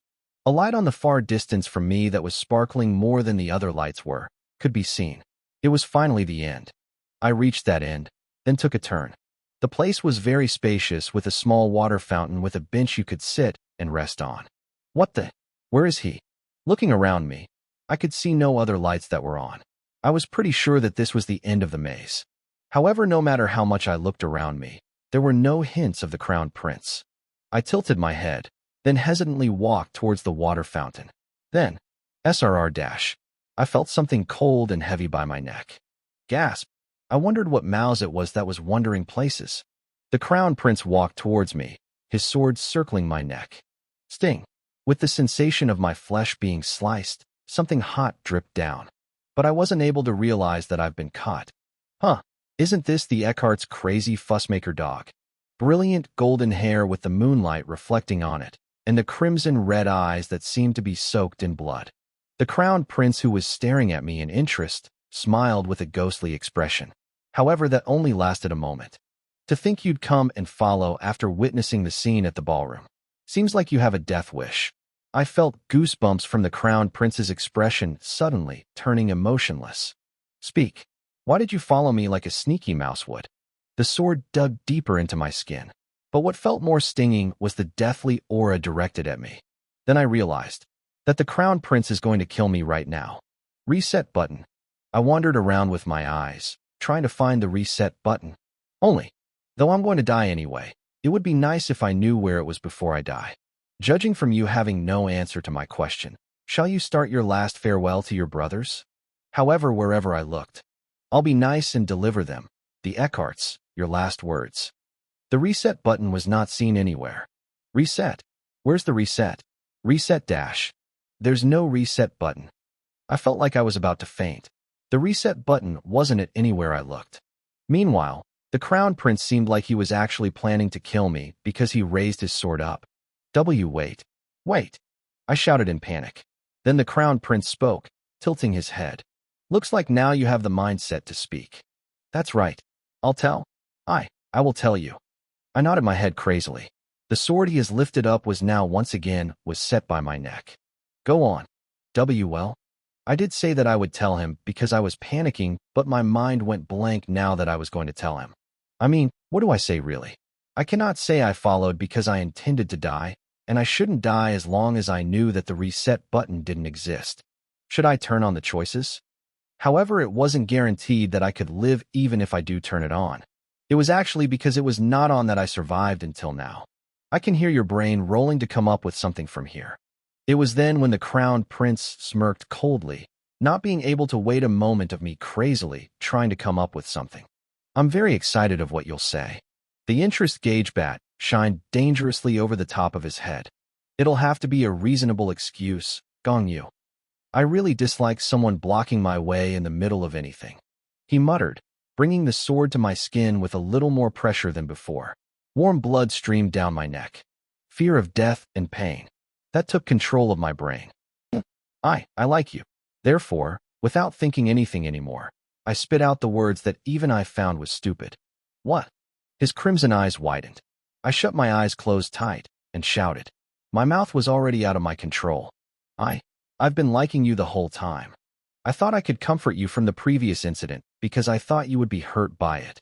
This was a totally idiotic dialogue that didn't appear in either the hard or the normal mode. It was true that in the normal mode, the heroine faces the crowned prince and comforts him, but that was only possible because the heroine didn't witness the scene where he sliced the murderer's neck off. Shit. Even though I didn't know what to say, why did I have to say that I liked this insane brat? But if you think about it, there could only be one reason why a noble lady would follow a man into this kind of creepy maze. Is what you could say if it's a talk between a normal man and a woman. Bye, you crazy game. I'm, possibly, going back home because I'm going to die now. It'll be a 1-star review with me curing it. I closed my eyes and trembled, prepared to feel the pain that'll come down on me soon. But no matter how much I've waited, the sound of a sword slicing through the air couldn't be heard. A duke family's crazy dog in love with the royal family's wretch, huh? The night breeze tickled my nose bridge. I carefully opened my eyes, listening to the low mutter of a crowned prince. That is such an unexpected excuse. The blood-like red eyes was right in front of my eyes. I was not breathing since I didn't know when. He stared at me with his face filled with interest. You probably didn't see me that lot, though. You probably just took a glimpse at me for the first time at my safe return ceremony. Actually, I didn't see him then either. I only saw him today for the first time in my life. It was obvious since it was after that ceremony that I reincarnated into this body. I replied, my body tense. I fell in love at first sight that day. What part of me do you like? Well, I was speechless for good this time. What could I say? No, how could I? I remember drawing X several times by his name when I reorganized the novel last time. I glimpsed at him and forced a reason out my brain before he loses his cool. Your facials make you very attractive. To think my only charm is my face, this is making me sad. Why? You are very brave, and is very skilled with your sword. Your reasons are just things that could come out inside any box. Do you not have more original and interesting reasons? Well, I was now about to faint from all the replies and questions I was getting. To be honest, I was barely able to stand up right now with my shaky legs. The cold and keen sensation on my neck scared me very much. The crown prince's smirk grew bigger and bigger each time I tried harder to hold back my tears. I was crazy for a moment there. It was crazy for me to try and die from this kind of horrible creep. It was right when I was about to faint backwards. All right, though I'm not so satisfied, I'll let you free for. The blade of a sword that was digging into my skin was removed with those words. I raised my head in surprise when the crowned prince spoke in a voice filled with excitement, his crimson eyes glowing. However, you'll have to explain specifically why and how you came to like me the next time we meet. I nodded my head like an insane person. Go and leave now. SRR, he spoke while sliding his sword in its sheath. At that moment, the interest gauge located above the brilliant golden hair started to shine. Then, interest 2%. I stared at it for a moment, dumbfounded. Not because I was happy and relieved, but because it was very, very ridiculous. What are you standing there for? Looks like you want to play draw the red line game again. The crowned prince spoke while looking at me stupidly standing, his thumb motioning a slice on his neck. Not at all. I jumped on the spot, then drew back. I turned around completely and started fast walking just when it seemed like I've arrived at the entrance of the maze by backstepping. At that moment, I couldn't think of giving a proper farewell greeting to a royal like how I should. Walking fast and not running when I could feel the crown prince's gaze on my back was the best manner I could provide. I started to run like crazy just when I turned to a corner. The cold air grazed past me, stinging my cut neck, but I was too busy in my head to even feel the pain. There's no reset button. It was that fact that scared me the most just before the crown prince was going to slice my neck. The fact that my insurance I've trusted up until now doesn't exist. Note: the reset button seems to appear a few moments before she dies so that she could tell if it exists or not when she is about to die. It meant that I cannot die like how I wanted to. What if it's really the end when I die? What if I don't go back to where I came from, but really just die? I was just a normal female student. I didn't have the biggest guts to deal with these kind of dangers. The only choice left for me now was to reach the ending with one of the characters. But how? Just how could I endure and reach an ending with one of the characters who tries to kill me the moment I make even the smallest mistake? The fact that all the male characters' interest went up wasn't important to me. That kind of thing, even though you try hard to raise them up, they'll always drop in one go like a sandcastle would. What if I work my butt off trying to raise their interest on me, but it all just drops in a go like it did in the game? Then it's death. But I didn't want to die. Why should I? When I survived, risking my life, trying to escape from my blood-related brothers. Why do I have to die that ridiculously in a crazy universe like this when all I do is curry favor with the bastards I don't even know? Tears fell from my eyes, and the sound came along with the huffing, but it was all out of my control. Thanks to me running all the way back by following the lights, I found myself back at the entrance of the maze garden faster than I reached the center of the maze. I was only a few steps away from actually exiting the garden for good. Bump dash. I bumped into a person in front of me who I couldn't see from the dark. Me who wasn't mentally stable at all, felt immense fear rushing over me from the thought that the crown prince may have chased my back. I was going to start running again when my wrist was grabbed. "Let go," I screamed, scared for life. "Let go of this. Lady, why do I have to die? I don't want to. I don't want to die. Lady. I, who was shaking the hand I was caught, came back to my senses at the sensation of someone grabbing tightly onto my shoulders. "Are you okay?" The ultramarine blue eyes that were wide with surprise came into view. Then I saw the silver hair shining under the faint light. Then I came to see the shining, interest 0%, above it all. She'll calm down. I am not going to hurt you." I gasped from crying when the guy spoke with a pleasing voice, making me stiff. Is it one of the main character again? I felt despair when I realized who it was that I bumped into. Binter Verdandi. He was a sorcerer and a marquis. I'm fine now. I calmed down quickly just from the fact that it wasn't the crown prince. I raised my hand up shakily up to my eyes and wiped the tears down. I wanted to go back home. I didn't want to be here at this place even for a second longer. Adding to that, I didn't have any mentality left in me to face Binter either. I've caused a trouble to a person I've never met before. Please forget what happened right now. Then, I spat the words out after roughly wiping my face. I bowed as a greeting, then tried to walk past him. But then I was stopped again. "You're bleeding a lot," he said, pointing at my neck. "You're also so pale. I'll take you to the doctor here." "It's fine. I need to hurry back somewhere." "Then at least take this." Unlike me, who didn't want to deal with this right now any longer, Binter didn't let me go, but took something out his breast pocket and handed it to me instead. "Lay this over your wound and press on it. It will stop the bleeding." It was a white handkerchief. I stared at it for a moment before accepting it.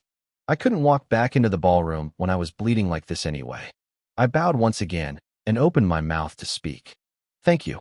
I will be sure to return the favor. Only, there is no need for that." He rejected as he reached his hand out towards me.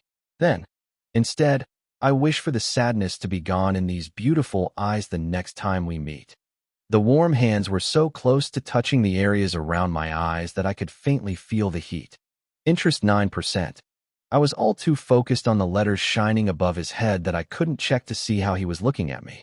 I've actually stopped bleeding by the time I arrived at the door to the ballroom with the handkerchief pressed against my neck. No one knew if Binter secretly casted magic on it knowing that he was a sorcerer. I flinched to a stop when I was about to enter the ballroom to check on myself. I didn't know wearing a dress with such dull color would be this much of a help today. The blood stain on the dress I was wearing were hardly visible due to its dark color. Thanks to that, I only had to give my hair a little touch before I went in. Finding Derek was very easy. Our Mr. Capture target with cold aura was shining alone out of all the people surrounding him.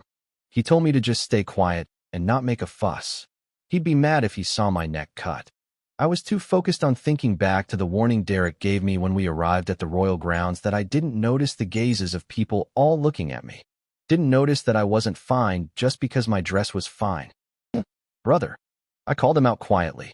Fortunately, he heard this quiet call that was close to a whisper from all the way in the crowd because he turned to look at me right after. I think I'll be leaving now. I'm not feeling too well.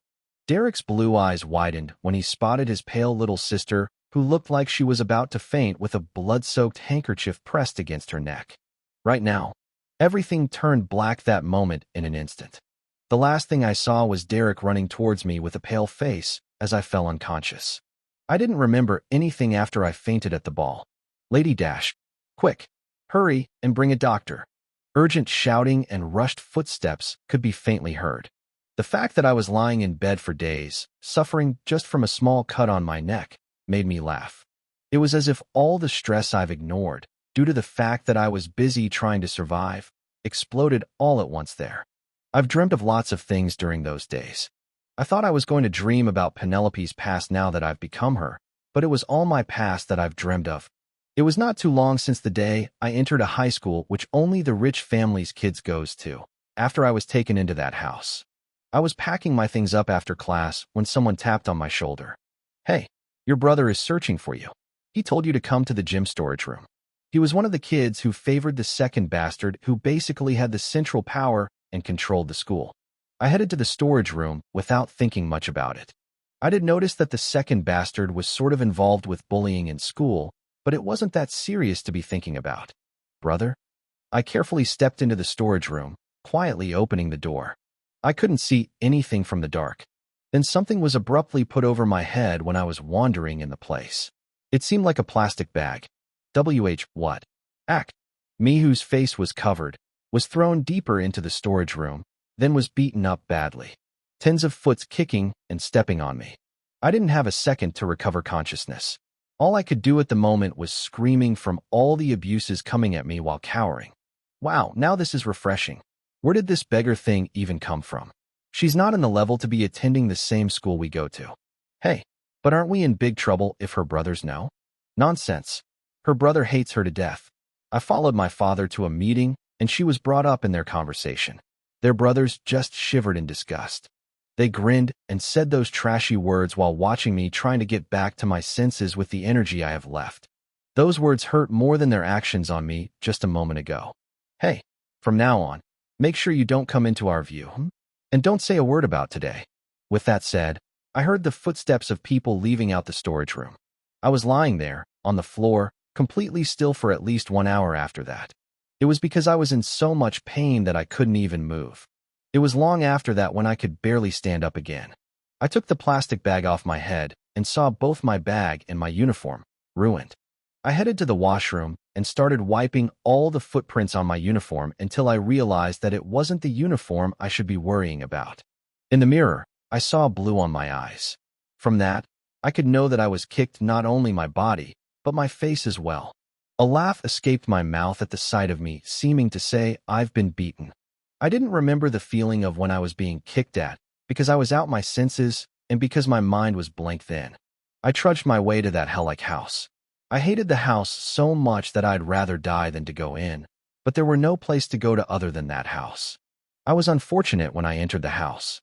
There had to be my stepdad and my 2 stepbrothers, all having a little snack time in the living room at the time when I did. I'm back. Since I wasn't someone who could join them, I hurriedly bowed to greet them and hastily headed to the stairs. Wait, stop there. Usually, they wouldn't care if I came back or didn't. But that day had to continue to be a bad day because the second Badar called me out. Hey, I told you to stop. I ignored him and continued walking. The second bastard got up from the spot when I did. I was grabbed by the wrist before being able to reach the stairs. Hey, what's all this? Why do you look like that? Nothing much. I just fell. I answered with my head shook. It was intended to hide my blue bruise on the eyes with my hair. Hey, look at me. Were you beaten up? No. Like I just said, I fell. Ah, I told you to raise your head. I wanted to go up to my room and rest for today, but he had to block me from doing that and pulled my hair up. You, what's up with that, Bruce? Which bastard did this? Who in hell? My messed up face was revealed by the brat's hand. It's nothing. Oh, this is nothing? How is this in? It's really nothing, seriously. It's nothing. I told you it's nothing, dash. I think I was out of my mind because I shouted at him and also shook his hand off me without my wills. Even my stepdad and the oldest stepbrother widened their eyes. It was probably because they've never seen me angry for me to act like so. That moment, I thought I couldn't get more miserable than this. The fact that they were having a nice time eating fruits while I was being beaten up in the gym storage room. Since when did you care for me? That view of the three having a family time in the living room when I walked in through the door made me envious. Jealous. And me who couldn't join them was. Please just leave me alone. Did I ever ask for you to do something for me before? I didn't even do anything, but why? Why are you guys keep? Silence filled the living room that could make one have goosebumps. I always thought that crying meant loss and failure, but I couldn't stop myself that moment. All the tears I held back up until now flooded out my eyes like a waterfall. I cried like a little kid, not knowing what kind of face they made while watching me. A few days later, by the time the bruise on my eyes disappeared, the second bastard came to me and spoke. I caught them all and beat them up until they're half dead. Those were the words he spoke without even saying hi. I already sort of knew from the rumors saying that some of the troublesome kids were hospitalized all at once. Just how much did those bastards look down on you to do that? He muttered, looking at me who shook my head. Anyways, those things wouldn't happen again, just so you know. Even though I wasn't thankful to the second bastard at all. I became even more isolated in school. Nothing got better. In fact, they'd bully me more sometimes. Thank you, brother. I wanted to scream that it was his fault instead of forcing those thanking words to him. Why do I need to thank you when you're cleaning up your own mess? I just really, is what you said it was. But why isn't she waking? Loud shouts were heard, but I couldn't figure who and what they were saying. My head hurt. I opened my eyes that wouldn't easily open. At least do that. Obviously you along with that insane bastard, the crowned prince. So loud. Someone immediately came to me as I squeezed my voice out. Hey, are you awake? Everything was blurry. I couldn't see the person's face too well, but I could immediately tell who it was, thanks to that familiar voice. It was the second bastard from the house. I hate you. I forced my voice out into saying the words I couldn't before. Only. Really, I hate you so much. I hate you 100, 1,000 times more than you hate me. I hate you more than anyone in the world. I closed my eyes, finishing my words, feeling a little refreshed. And I wasn't able to see because I was falling back asleep. The blue eyes trembling like it would during an earthquake, and the pink-haired person as stiff as one can be. A/N. Just in case you guys are confused, he is Reynold, but Penelope mistook him as her second older brother from the house, before she fell back asleep. I was able to get up after 4 days has passed. Lady, you're okay now, right? The first thing I saw after opening my eyes was Emily with teary eyes. Yeah, I'm fine. That's really fortunate. Do you know how worried I was? His Grace the Duke and the young masters were also really worried about you, lady. Is that so? I replied half-heartedly, because Emily also probably didn't mean any of those she said. Then Emily nodded her head in big motion and spoke. Of course. The first young master was pale when he ran to the mansion with Lady in his arms. My oldest brother did. Yes. His Grace the Duke ordered and brought all the talented doctors in the capital, while the butler was barely able to stop the second young master from leaving to the royal palace. I was quite surprised at her continued words. She might be exaggerating a little, but set that aside. Them giving Penelope a care at all was unexpected. I thought something might happen to you, lady. You must have had a hard time, Emily. A hard time, my foot. Don't say that. I'm Lady's personal maid. It seemed like quite a lot of things had happened when I was unconscious. My mind was a little blank staring at Emily because she was the girl who was in tears, mentioning personal maid in front of me when she was also the one who poked me with a needle before. All right, this is not the time for some chit-chats. I'll be right back that you. Lady is now awake. Emily got up from the spot in a hurry when I nodded my head and spoke. Bring some melon sherbet on your way. I checked the mirror directly after I got up from the bed. My face looked horrible from 4 whole days of being unconscious. My neck, which was scratched with the crown prince's sword, was wrapped thick and securely with bandages. Why did they wrap it around me so thick? If someone were to see this, they'd think I broke my neck instead of thinking it's just wounded. I felt trapped by these bandages, so I thought of taking them off me, but I decided to just let it be for a little while longer. It was because I thought it wouldn't be that bad to act like a patient for a while. It was around when I was resting on my bed after finishing the clam soup and the melon sherbet that Emily had brought to me. Knock knock dash.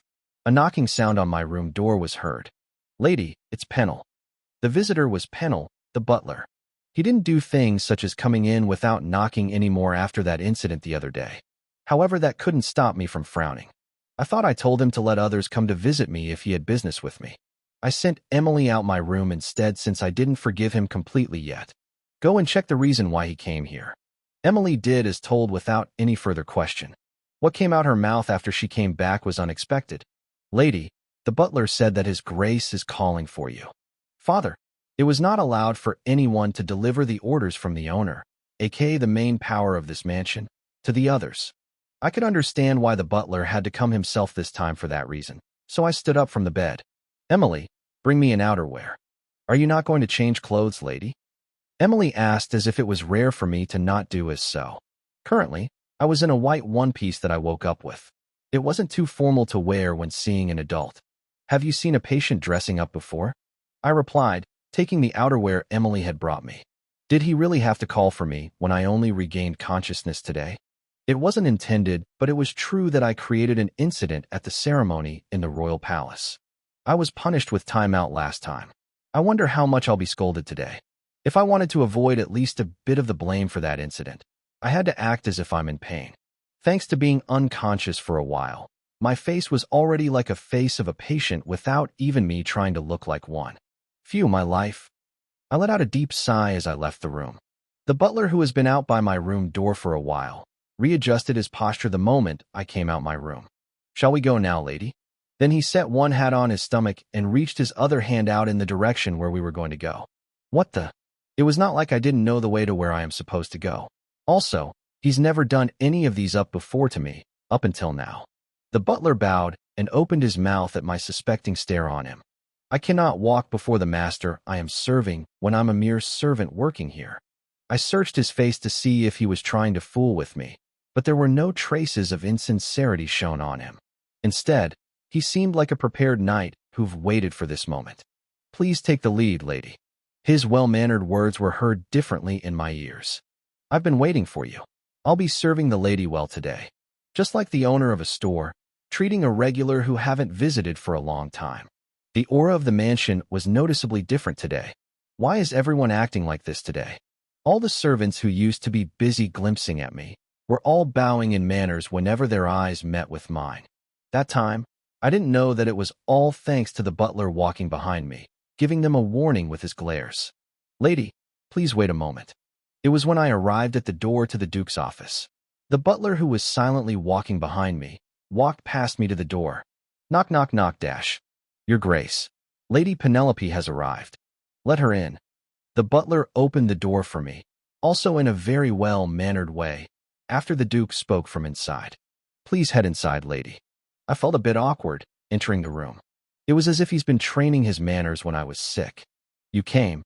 The Duke was sitting on the sofa today, located on the front side of his work desk. Have you called? I greeted, bowing my head. He nodded at my greeting and gave me his permission to sit. Have a seat. I sat down on the sofa across from where the Duke was sitting. Then in my brain, I went over the excuses I've come up for this conversation. The Duke slowly opened his mouth to speak after a while of silence. The reason I called for you today. Father, may I quickly say something first? I quickly cut through his line. Then I stood up from the spot I was sitting on, then kneeled down on the ground next to the sofa. I apologize for everything. This was my plan. Apologizing before everything. It seems like I didn't look back on my actions during my time out enough that I caused such a fuss again in the royal ceremony and brought shame to the family. The words I've prepared came out my mouth like a spilling water. I mean, Would he go far as to kicking his daughter, who just woke up from being ill, out the house when she's confessing like this? No, wait. It seemed like my plan has worked because the shock he must have felt was noticeable on his face. I'll not dare bring up the words for you to forgive me. I know the best that I'm at fault here. What do you? I'll take on any punishments you give without opposing. So, enough. I was about to ask him to spare me a little, but him shouting with his one hand in the air made me shut my mouth before being able to ask that. Penelope Eckhart. The Duke called my name with a low and deep voice. Gasp.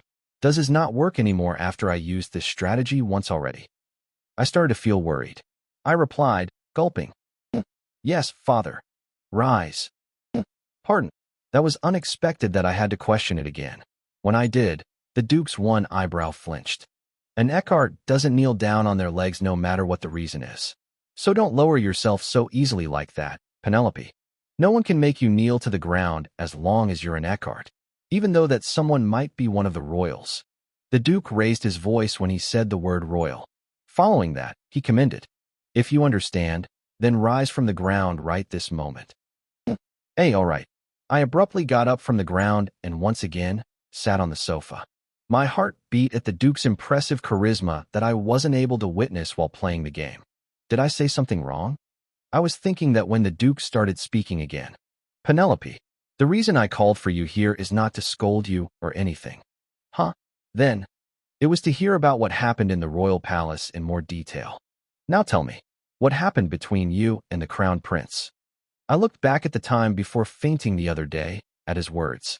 I followed the crown prince, intending to be killed, then almost got my neck flown off my body from his sword. Then I saved myself from dying by talked about how I liked that insane bastard. I felt chills down my spine, thinking about that again. Well, I came up with an excuse, not noticing that the Duke was intensely staring my face, which was getting paler by each moment. I was going to get some fresh air in the maze garden and happened to meet His Highness there. But then, it had to be when he was in a bad mood, so it was far different from what had originally happened. It felt like I was becoming into a professional liar since the day I got here. But what else could I do? I cannot speak the truth, and it wasn't all a lie. So, the crown prince messed your neck up like that just from him being in a bad mood. Huh? No, not messed up my. If it's not messing your neck up, then what's that on your neck? He's not a coyote or anything, but he had to point his sword to a noble girl just because he was in a bad mood. The Duke shouted in anger for some reason. I thought I could hear the crown prince saying things such as, how noisy somewhere. I quickly responded. It was me who got into his nerves in the first place. Good job. Pardon. We could demand the crown prince for a favor, using how he was a harm to you, as a threat. You've become a great member of an Eckhart, Penelope. I was about to go crazy at the Duke's unexpected reply each time he spoke. We needed to take down a peg or two of his someday anyway. He became way too prideful after gaining the title as a hero of the war. Father. Those were the words that could bring chaos to this family if anyone else were to hear them. Those were an insult to the royals. The Duke continued with his speech as if nothing happened, unlike me who was flustered inside. Penelope, you should know that us Eckharts aren't on anyone's side.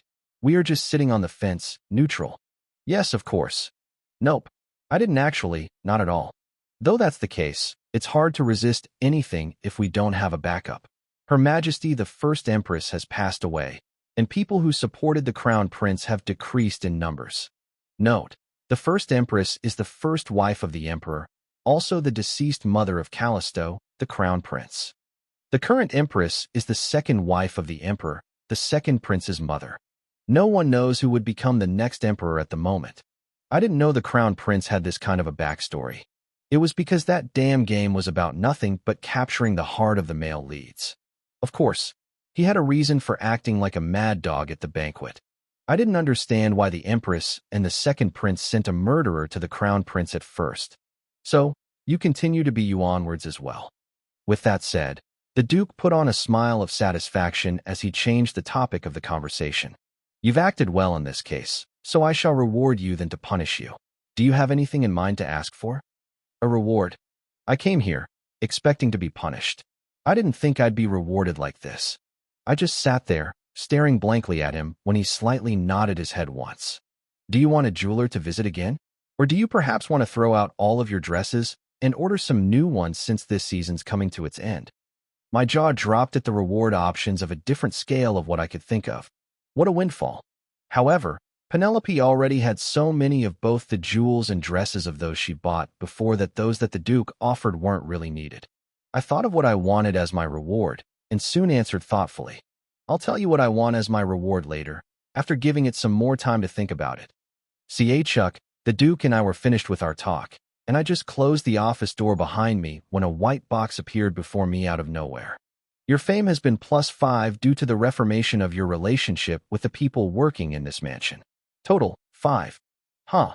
A feigned laugh escaped my mouth from the ridiculousness of this situation. Just what did I do for me to earn this? I really didn't try and improve my relationships with the people around me. If I had to think of one thing I did, then it'd be threatening them a little so that they don't look down on me. Was me being wounded a little by the Crown Prince really that of a big deal? I was fascinated by many things flowing in an unexpected way, including the way the Duke acted. While at it, I also somewhat felt a little proud of myself in a way. Since, be it interest or fame, plus symbol, always meant something good here. Great. Let's continue with this flow of things onwards as well. Lady, you're back. Emily welcomed me, who just stepped into my room. I nodded my head half-heartedly as I hurried to my desk and sat on the chair. It was because I had a lot to think about besides thinking of what I want as my reward as well. Lady, this. Emily followed along and handed something to me. The thing you held against your neck on the day you fell unconscious. The first young master told me to just throw it away, but I washed and kept it just in case. Oh. I stared at what Emily handed to me. A white handkerchief. It was the one Binter Verdandi lent me. I totally forgot about it. Thanks, Emily. I complimented Emily, who've done thanksworth thing. Her expression brightened when I did. The handkerchief that was once soaked in blood was clean white now. I thought of what to do with it as I looked at it. I do need to return the courtesy somehow. It was unwanted care, but I still needed to be polite about it. Besides, there was a need to meet him at least once more since he was also one of the capture targets. Emily, can you tell the butler right now to bring in a jeweler tomorrow? A jeweler?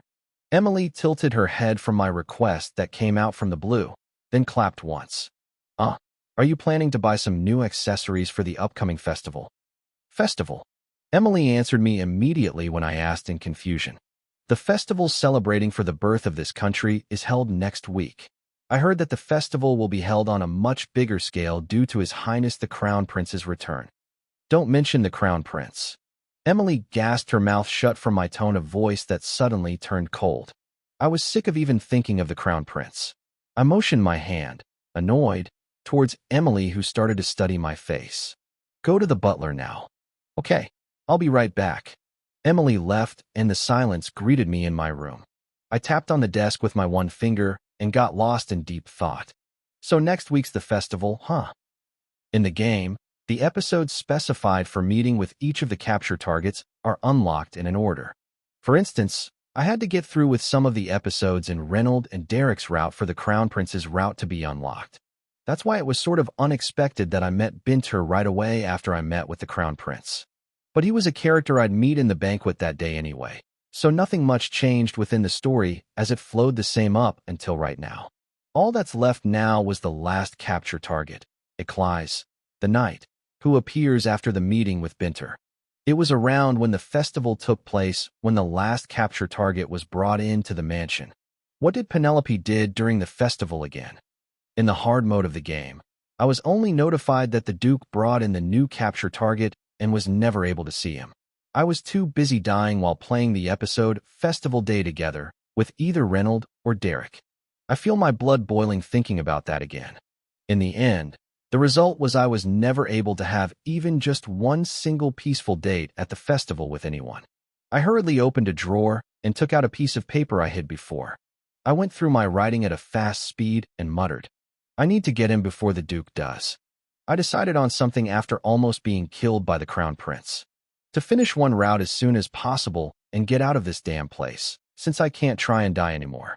To do that, I need to focus on raising the interest of the most manageable capture target. Eclise. My eyes sparked, looking at his name written on the paper. I choose you. I was busy exploring the mansion lately. I wouldn't be exaggerating even if I said that the Eckhart mansion was the size of a town. The training area for the knights and their dorms along with a small forest could be seen when you passed the beautifully decorated garden and a wide field of grass. There must be an escape hole somewhere. I was doing this in order to find a secret way out of the mansion grounds before the day of the festival. Though, it wasn't easy since this place was so big. I walked back to the gardens with droopy steps after failing to find an escape hole again today. Then I requested Emily for a little snack and tea setup and read a book under a big tree afterward. It was around when the story was reaching its climax. I heard a little rustle behind me. Emily, can you hand me a bookmark? I was close to finishing the chapter that I kept my eyes on the book while I reached my hand towards where Emily should be at. No reply came back, though, even until I finished the last page of the chapter.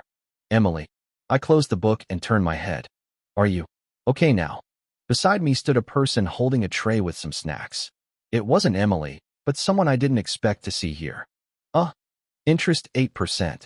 I let out an idiotic sound seeing the interest gauge bar above Derek, who I haven't seen in days. It was at 6% the last time I saw him. I didn't know what caused it to rise. Whoosh dash. A cool breeze held the faint scent of flowers as it whooshed between me and Derek. My sight was momentarily blocked by my hair fluttering before me, and thanks to that, I was able to get back to my senses. I realized that I was idiotically staring up at him and stood up. Derek stopped me when I did. No, you don't need to get up. It's fine. I was going to go back in now anyways. Then do you not want the desserts? I creased my brows, moving my gaze onto the tray he was holding. It had to be him who brought this out of all the others. Did Emily requested you to do such a thing? No. I told her that I'd bring this to you since I had something I need to talk to you about. With me? What does he, who hates Penelope to his death, have to say to me? But that curiosity didn't last long as I figured out what he'd meant. It's about what happened the other day, right? Though the Duke let it be and even gave me a reward, Derek would surely not let go of this matter. Let's just think of this as the continuing of an apology of what I was going to do in front of the Duke. I held back a sigh as I carefully chose my words. Then I babbled out the words like a robot, soullessly. I apologize that I made a fuss when you told me especially not to. Only, you must have been flustered, first young master. I spoke to father and told him that I'd give myself a timeout by staying within the mansion grounds. If you think that I deserve a harsher punishment, that's not. He coldly cut through my line. That's not what I was going to ask. He was faintly frowning when I took a look at his face. What the? It's not. I asked, continuously glimpsing up above his head. Then what? Why did it go back to the first young master? Pardon. No, never mind. I didn't say that right. Derek changed the topic before I got the chance to figure what he meant by that. I came here to give you this. With one hand holding up the tray, he used his other hand to dig into his breast pocket. My eyes went wide at the thing that Derek was holding out to me. It was a scarf for women, which didn't suit his big hand that well. This is... You can't continue to look like that every place you go now. He muttered coldly, glimpsing at my neck. My neck was still wrapped with bandages so that I looked more like a patient. I must look hilarious like this, but Derek's face was emotionless without even a hint of a smirk. There are already so many bad rumors of you going around. You don't know that other rumors will form when you go around with a handkerchief a guy you don't even know the name of gave you. Always consider your place in the social circle and the weight you have on your shoulders before taking actions. My jaw dropped while looking back and forth at the handkerchief and Derek. He was talking about the handkerchief that Binter gave me. Derek told Emily to throw it out, but it was washed and nicely stored in the drawer in my room. How did he know that a man gave me this? I felt goosebumps on my arms at his amazing insight and perspicacity. I thought he'd scold me right when he opened his mouth. I didn't know Derek would also be like this. I thought of how I could take this in, then spoke. Thank you. I decided to be nice to Derek and tried my best not to make skin contact with him while accepting the scarf since he hated Penelope so much. Oh, it looks pretty expensive. It wasn't wrapped or packed like a gift would be, but I could tell this was expensive just by the texture of the scarf when it was passed on in my hands. I smiled at the gift.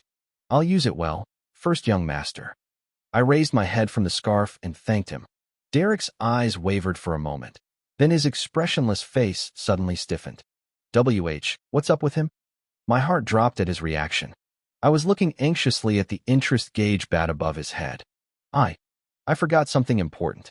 He turned his back on me, and with quick steps, he walked out of the garden with the tray on his hand. Why is he acting like that all of a? My eyes widened while looking at him leaving. Interest 10%. The numbers glowing in white changed above his head. Just what's up with this game? Derek disappeared in seconds, leaving me muttering behind. I couldn't get a hold of what was causing the interests of the sons of this house to rise. Well, it's because I didn't know what caused those interests to rise that I kept on dying in the game. I couldn't help but feel like my days here are gradually differing from the game I've played. Found it. I was finally able to find a secret way out as a result of searching one for days. The wall that surrounded the whole mansion was almost like an iron barrier. Therefore, it was fortunate that I was able to find an escape hole by the knights' training areas, which I think was used when the knights were skipping their training. It was well hidden with the bushes that there would have been no way I could have found it, if not for me tripping on a small rock and falling on top of it. Why won't this damn game provide me of any of these things and infos? I shook the dust off my clothes, then kicked the rock I tripped on. Afterward, I readjusted the scarf around my neck. I moved on from the bandages to the scarf that Derek had GI. Phew. It's fortunate that I found one before tomorrow. Tomorrow was the day the festival begins. I was really anxious up until now. Of course, I would be easily able to leave the mansion for tomorrow if I simply got the permission from either the Duke or Derek, but there's no way that they'd allow a Gongyu to go alone on the streets where it'll be crowded with people from all over the empire. Even more so when I say that I'll be going to the slave market that secretly opens at night time. I'm going through all these to save you, so you better meet my expectations, Eclise. I muttered, staring at the escape hole that I just found. Then I fixed the bush into its original form, which was ruined by me falling on top of it. It was when I got up from the spot, finished with fixing the bush. Hey, what are you doing over there? The voice came from behind. I jumped in surprise and turned around. I suspected my eyes after witnessing what was written above the head of a figure. Interest 7%. I haven't seen Reynold in a week, yet his interest has risen 4%. Do these bastards have to not see Penelope at all for their interests to rise? I felt somewhat upset. I didn't know this while playing the game since I had to unlock the episodes. To think you could raise their interest this easily. The time I've spent resetting the game was wasted. What are you blankly staring at? I asked you what you were doing. I got to my senses at Reynolds' urging words. I moved my gaze off the interest gauge bar and spoke. Just taking a walk. Just taking a walk. Reynolds narrowed his eyes at my reply. You had to be taking a walk at where the escape hole is located at. What a coincidence. I was barely able to control myself from gasping out loud. Goosebumps rose on the back of my neck. Just how did that brat realize? I covered it well again. I glimpsed at the bush again. There was no difference to how it looked before and after it was messed up. I tried my best to calm myself down as I changed the subject as if nothing had happened. What about you? Why are you here? I was just heading back since I finished today's training. Now that I see, Reynolds' pink hair was damp with his sweats. I could sort of see his body through the thin and white training clothing he was wearing. Ooh, he has some nice body. Unlike his pretty-looking face, his body was hard with muscles, which made him look weirdly sexy. Yeah, you want this kind of entertainment, too, to survive in this house. I scanned him once more, then spoke in a prim way. Then you go to wherever you're going. I'll continue with my walk, too. Then I took some steps forward. I was going to continue to walk away until... Hey, really know your limits. I heard a voice behind me. I wanted to ignore him, but I had no choice to turn around for his interests. For what? Have you already forgotten that 4 years ago you broke your leg, trying to go over the wall like that one knight who was going to skip his training, which caused the walls to be extended higher? It would make over 10 books if you were to write down all the words those knights said to defame you. I knew that the wall surrounding the mansion was taller than I expected. Those things really happened. This kid's really... If it was 4 years ago, it was when Penelope was 14. She would have mastered all the manners by then, even though she started learning manners later than the others have. I started to get annoyed at Reynolds' words that revealed an extreme part of Penelope's past which wasn't mentioned in the game.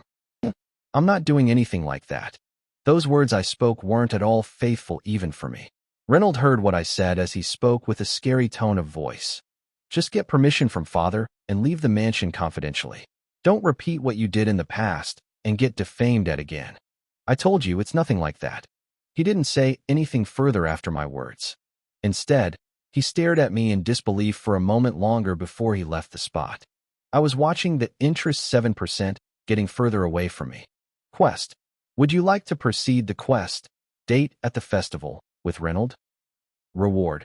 Reynolds interest plus 3% and others. Accept/reject. As expected, a quest appeared in front of me. I have to do this thing again with that brat.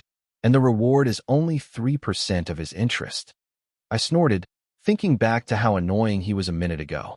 While playing the game, I really wanted that 3% that I accepted the quest. Followed by, I had to press the reset button infinite amount of times. What was more upsetting was that I still wasn't able to complete the quest. I'm not doing it, no way. I pressed on refuse multiple times without having to think about it longer. Only, how can I have a successful date at the festival with a guy who growls whenever he sees me? I didn't feel that. That 3% was wasted. I had 10% and 7% with me already. Besides, I wasn't working my butt off like this to simply have a date at the festival. I glared at the spot where Reynold was standing before and thought, annoying. Hate him. If he said that in such a tone in front of the real Penelope, she would definitely want to give it a try. Huff, huff. I threw down the bed cover that I tied into a rope down my room window, muttering the words that I couldn't say in front of Reynold yesterday.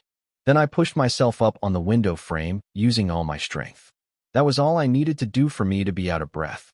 It was the first day of the festival. I patiently waited until Emily was done with serving me for the day yesterday, then immediately took all the bedsheets I had and tied them together into a rope. It was the most classic way of escaping. Now let's do this. I got up from the window frame after my breathing became steady again. I already prepared for today's day out. I was wearing a thick robe that covered my face and my hair. I also had with me a few gold coins and a check that I got from the Duke as my reward for the incident that happened on the other day. What was left now was to successfully get down from my room, which was located on the second floor of the mansion. Why do I have to go through all this? I complained, looking down from the window, and started taking action. I held onto the rope and slid down it with fast speed. It was only on the second floor. I've concluded that it was possible to safely climb down from my room after wandering around within the mansion grounds a couple of times. I'm sure it was possible. Shoot. The bedsheet I've tied into a rope was shorter than I thought. I couldn't check before as I couldn't see well how long it reached down from my room. I thought it would be fine because the rope was pretty long. I could wake someone up if I were to jump down from this height, and it was possible that I could get injured if I were to make a wrong move. Just realizing that eyeballed length was different from the actual length had made me panic. I looked up to see that the distance from where I was at to my room window was pretty lengthy. I didn't have enough power to climb back up. I was barely holding onto the bedsheet, which was the best I could do. What do I do? I sniffled at the situation where I couldn't help myself either way. It was then. Hey, you, what are you doing right now? A voice came from below me. I glimpsed down below me and met eyes with someone. A sound of that person feigned laughing followed after those words. Reynold. His pink hair reflected the moonlight. Reynold was looking up at me from below with the eyes seeming to be looking at a senseless thing. Why do you come out from there? Are you kidding? The room below your room is my room. I closed my mouth shut. How was I supposed to know that his room was the room below Penelope's? Are you? This is so ridiculous that I can't find the right words to say. Are you trying to escape right now? What do you mean, escaping? I was startled at his question. I was just going to go out for a walk. To walk? Seems like it's a trend nowadays for the girls your age to climb a wall when you're going out for a walk. I couldn't find the right words to reply with, so I stared far into the mountains instead. However, there was one thing that I've forgotten from panicking. It was that my arms reached its limits to hold on for any longer. All the strength left me at that moment as I slid down the rope. Act! I shouted, grabbed onto the end of the rope just before completely falling down to the ground. I was now clinging on to the end of the rope, swinging side to side, like a spider climbing its one strand of the web. Hey! Then, Reynolds shouted as he climbed up his window frame at a fast speed. His face when he jumped out from his window looked a little pale. "Let go," Reynolds, who was now standing on the ground outside, said as he opened his arms. What? Let go and jump down to where I'm standing. I'll catch you. That moment, I was barely able to keep myself from saying, "How am I supposed to trust you? If you don't want to, then you can just continue to cling on to that." My hesitation didn't last long at his next words. I had no other choice. "Please don't miss me. Catch me well," I ordered. He wouldn't purposely let me die, though I'm his hated little sister, right? I was finally able to let go of the grip after thinking that over and over again to convince myself that I'd be fine. Hup dash. I felt the immense wind blow past my cheeks, just when I started to feel butterflies in my stomach like when you ride a roller coaster. Flop dash. Caught you. I opened my eyes to see Reynolds smirking like a devil would. Put me down. Only. I realized that my face was really close with his and hurried down from his arms. Reynolds asked while I was fixing the robe I was wearing. "Where are you planning to go? Just for a..." "If you say that you're going out for a walk again, then I'm heading for father right away." I glared hatefully at the brat who cut through my line. Why did I have to get caught by him out of all the other people here? Nah, it's still better than having to be caught by Derek. I heard that the best time to be enjoying the festival was when it's dark out, and that seemed to be right because the streets were already crowded with people. The busy street was decorated with fancy lanterns and various stands, food stands, gaming stands, toy stands, etc. I've seen lots of these sorts of festivals before coming to this world, so I was quick to walk past everything, disinterested. "Hey, are you sure that you came to enjoy the festival?" Reynolds asked, finding this rather weird for something that Penelope would do. I glimpsed over at him once before answering him half-heartedly. "I am enjoying it. You're not even asking to buy anything for you. You usually go mad when you see accessories," he commented, pointing at the stands selling kinds of stuff for girls. "Then did you actually think I came out here just to have fun at the festival with you?" I stared at him for a moment, then speechlessly turned back. Honestly speaking, nothing came into view, be it the whole festival or whatever. I was way too conflicted because I didn't know where to start looking for a Cly's. "Hey, come here for a minute." Huh. Just then, Reynolds caught me by my hand and dragged me somewhere. Derek wordlessly followed behind the two of us. "Look, they sell some fine things here." The place Reynolds led me to was one stand that sold some jewels. My, welcome. Take a look, dear customers. A lot of new things have arrived for today from the East. I stared blankly at the man as I was confused about what I was doing right now. When I did, Reynolds shouted at me in frustration. "Ah, he told you to take a look. Look around already." I looked at the jewels at his words. Those certainly were some very unique-looking jewels that seemed like it could be seen only during the time of the festival. However, I didn't feel to want to buy any of these. Penelope's jewelry box was already overflowing with accessories. I lost my interest in them real quick. But then, "This looks fine." An arm reached out from behind me. Derek then picked one accessory up.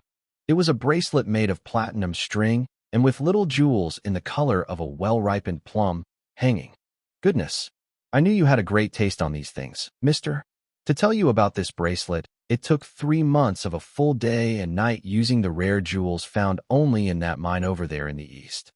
The stand owner started spitting out those words, while literally spitting. I felt a bit weird, staring at the bracelet that Derek was holding. It was because I felt that the jewel's color was similar to those of my hair. Hey, no way. No way he'd give that to me. I looked up at the 10% and thought, then this one for me. It seemed like Reynolds was about to pay any minute, so I hurried and picked up a thing that interested me. The stand owner who once babbled about the bracelet shut his mouth close this time. "Are you serious?" Reynolds formed a deep frown on his face while looking down at what I was holding. It was the same for Derek. Yes, this mask. What I chose was a white mask that's been set far in the corner. Only the eyes and the mouth part, which was curved upwards into a smiling face, were the places that were carved through. It reminded me of a haho mask, Korean traditional mask. Thinking about it, there was no way they'll let a little girl like me get into the slave market even though I wore a robe. Therefore, it was a reasonable and clever decision to make. I'll buy this. Hey, I wanted to ask you this for a while now. Reynolds asked with serious look on his face in response to my conclusion. Are you not well these days? I'm asking you if you suddenly feel dizzy at times, or your mind goes blank to find yourself in a different place later when you get back to your senses, or anything like that. Just say so if you don't want to buy me this thing. No, it's not that I don't. You're saying you really want this thing. Yes. I ended up shouting at Reynold, who was asking me the same question repeatedly. He looked at me in disbelief, but ended up paying for the mask as well.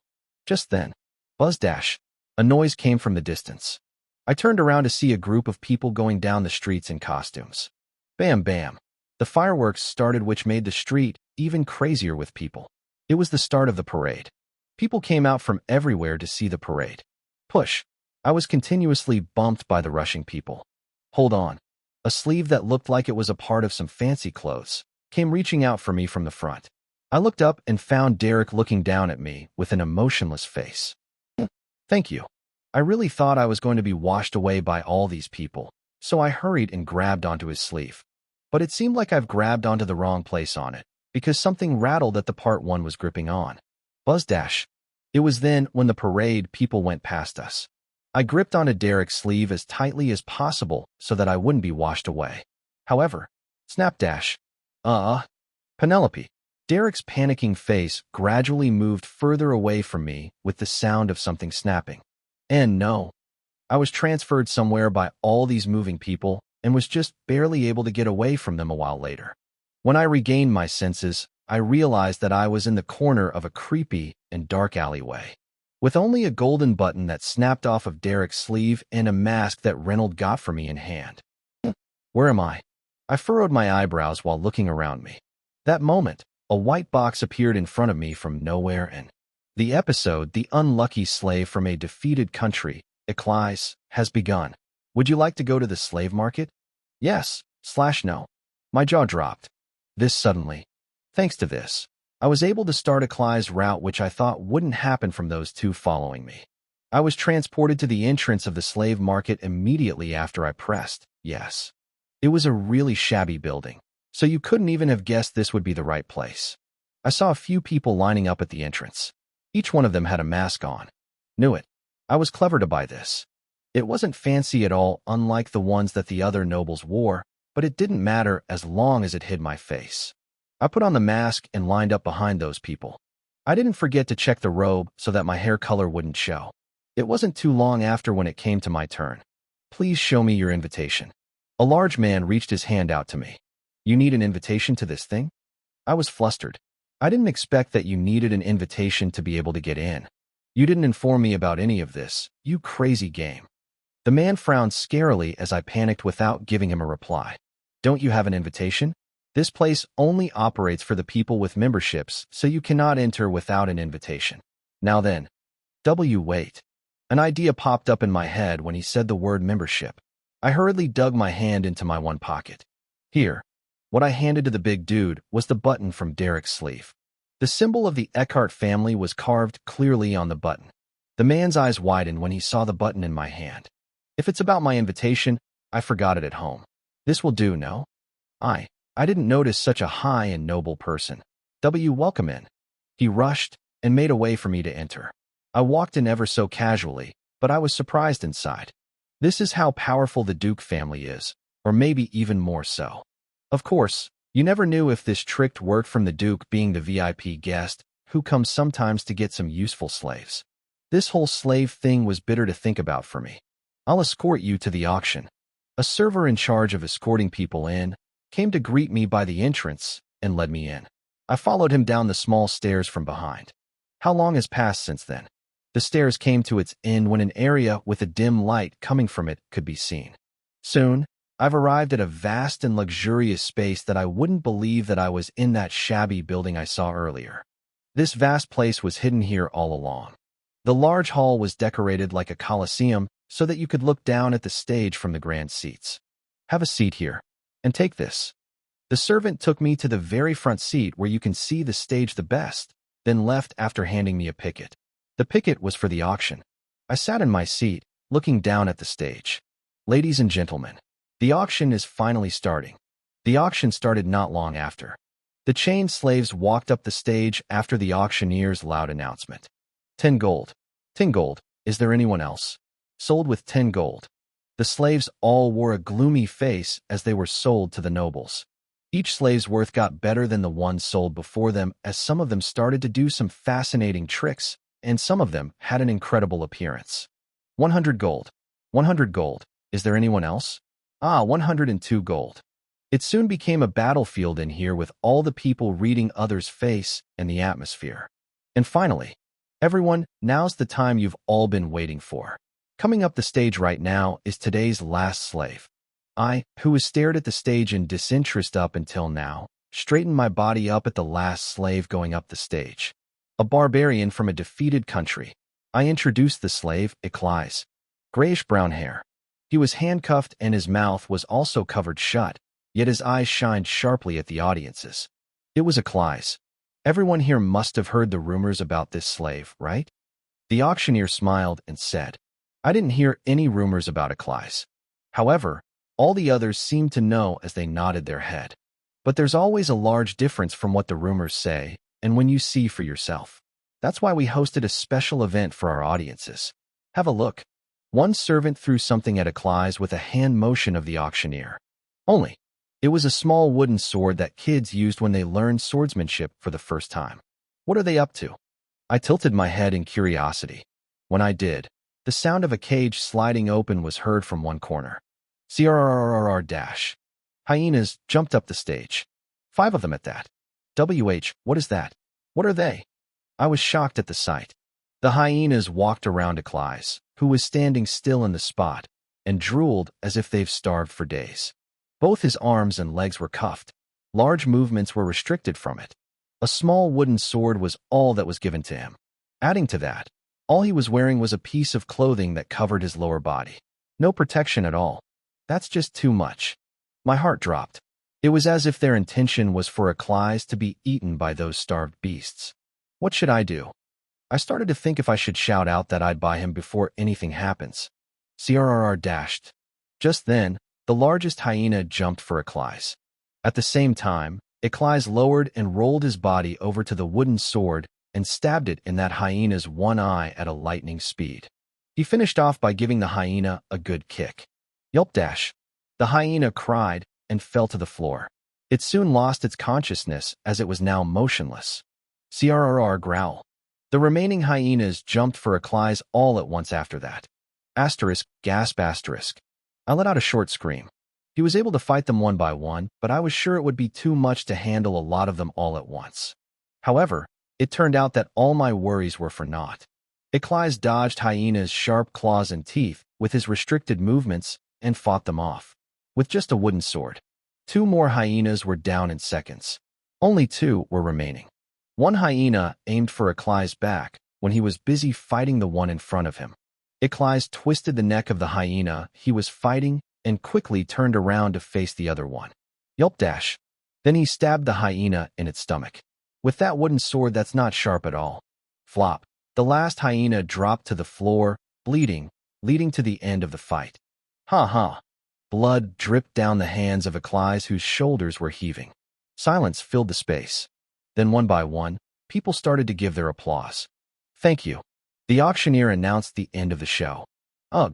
Eclise went hyper after seeing blood and kept on swinging his sword though the fight ended. He swung his sword dangerously at the people approaching him to restrain him, but he flinched as he fell unconscious before he was able to strike them. Then, he was dragged off the stage. It seemed like they attached something to him, probably to prevent the slaves from acting out. Haha, he's quite an energetic one. It's hard to control him in a normal way. The auctioneer laughed and calmed the startled audience down. Now then, shall we go nice and easy and start the bid with 50,000 golds? The auction for Eclise officially started. The starting budget for him was already on a different scale. I got nervous as I focused on the auction. 60,000, 90,000, 100,000. I see 100,000. The price of Eclise increased rapidly. At this rate, I expected the price to easily reach 10 million.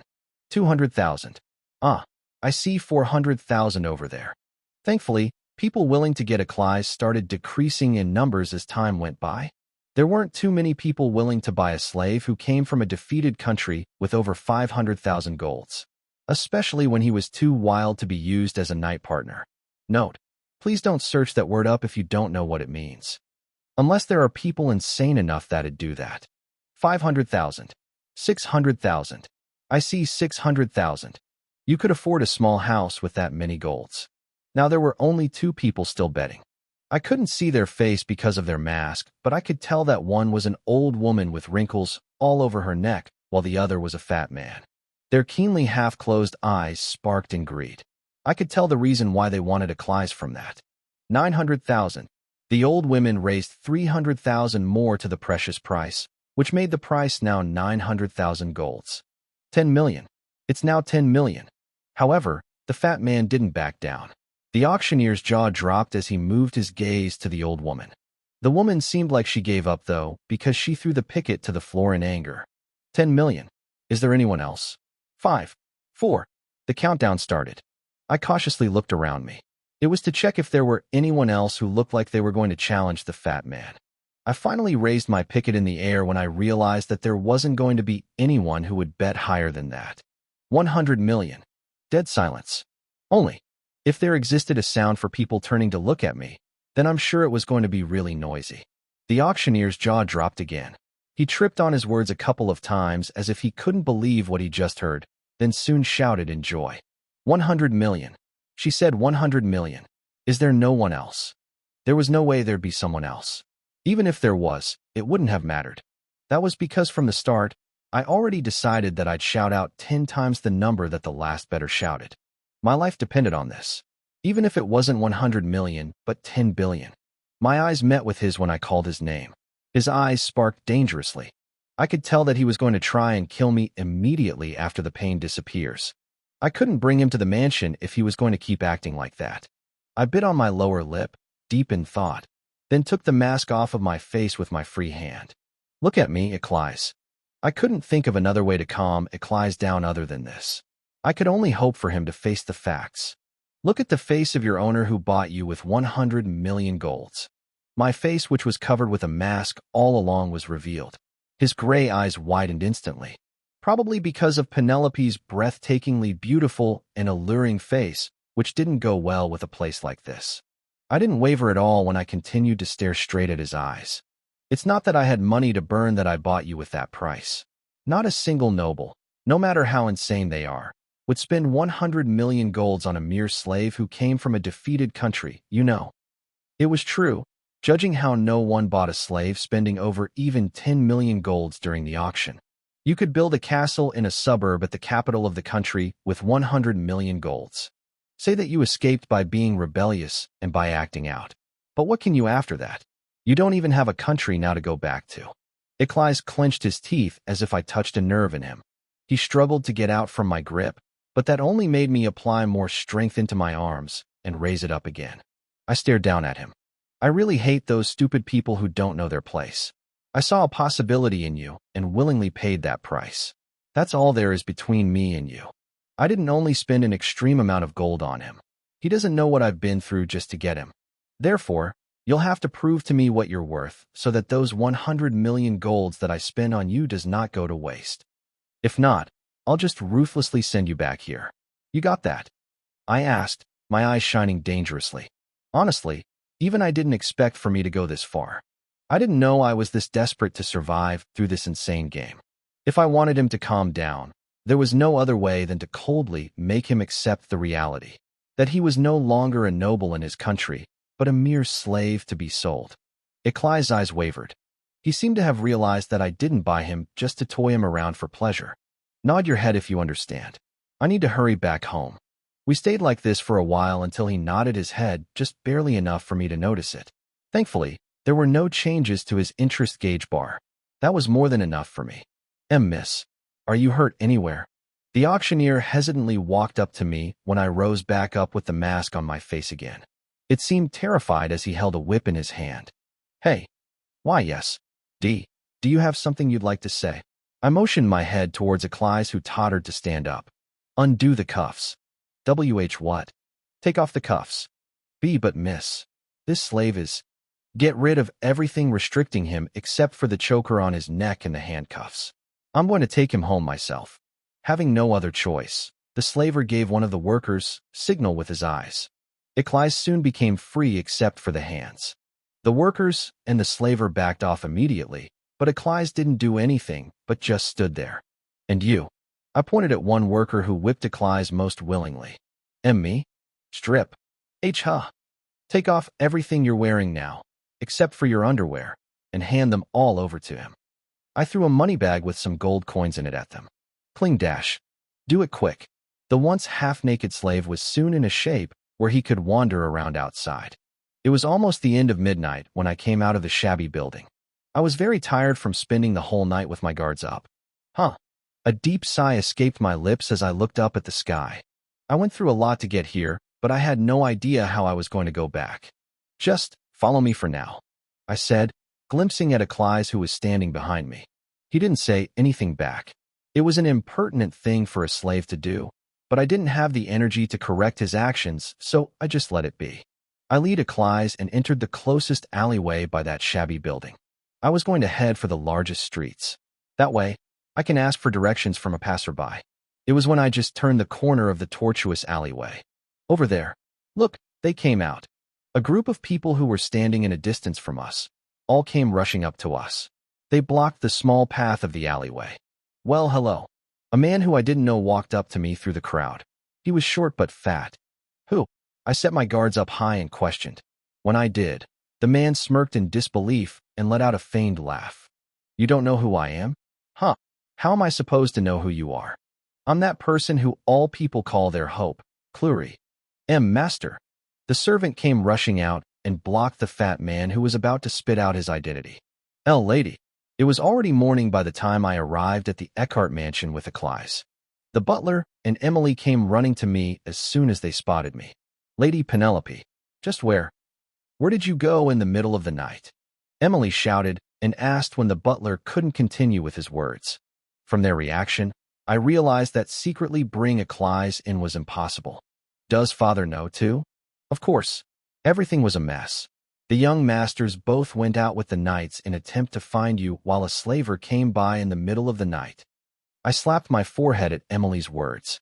That slaver bastard who suspected my identity came to get paid as soon as the sun rose. Before I even did. And to think that Derek and Reynold would go and do all that. Shoot. I shouldn't have brought those two with me. Emily didn't waste a single second as she pushed me in through the gates.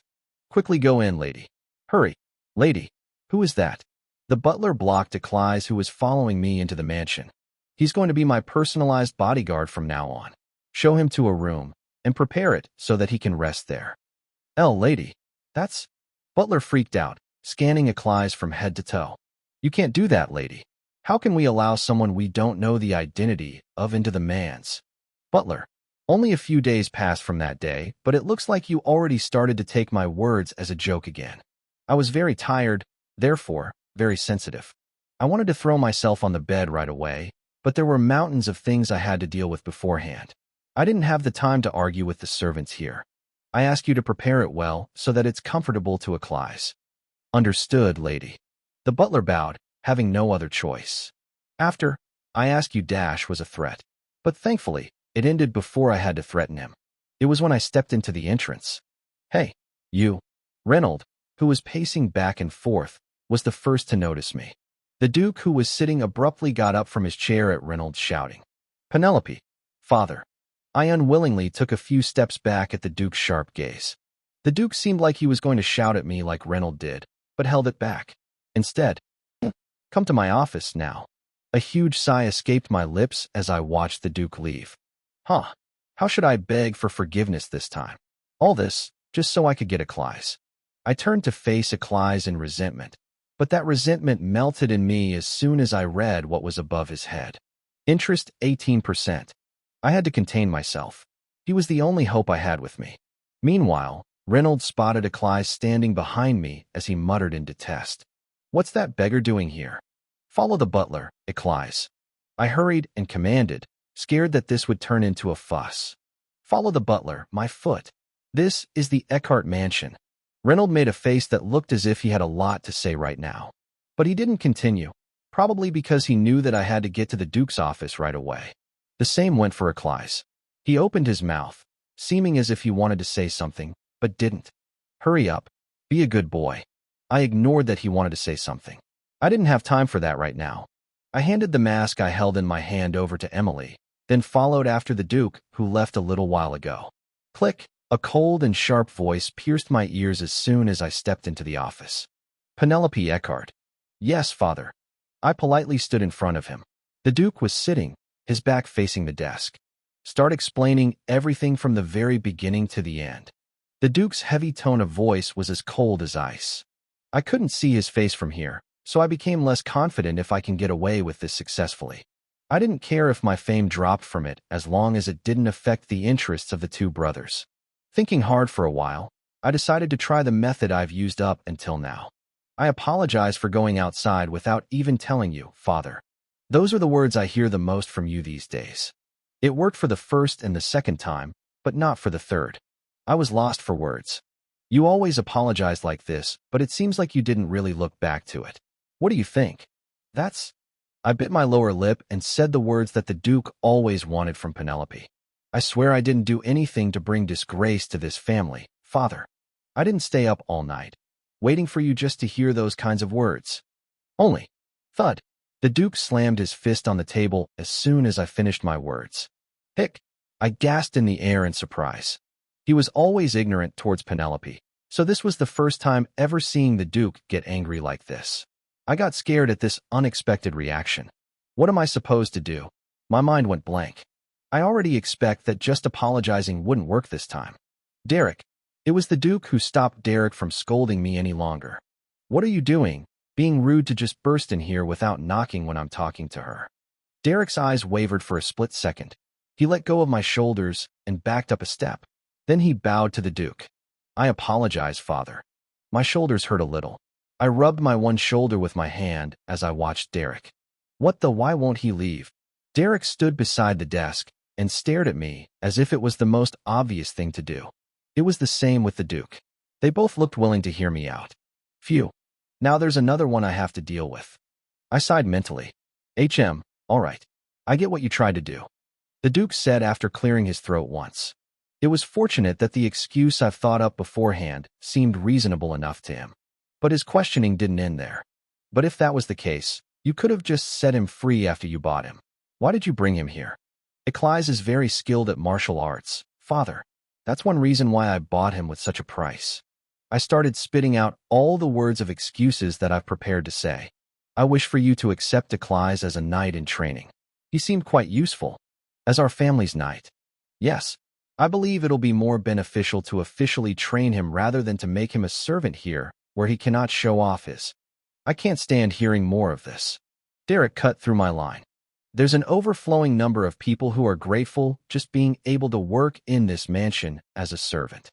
But right now, you're suggesting that we train someone who's not even a commoner, but a slave.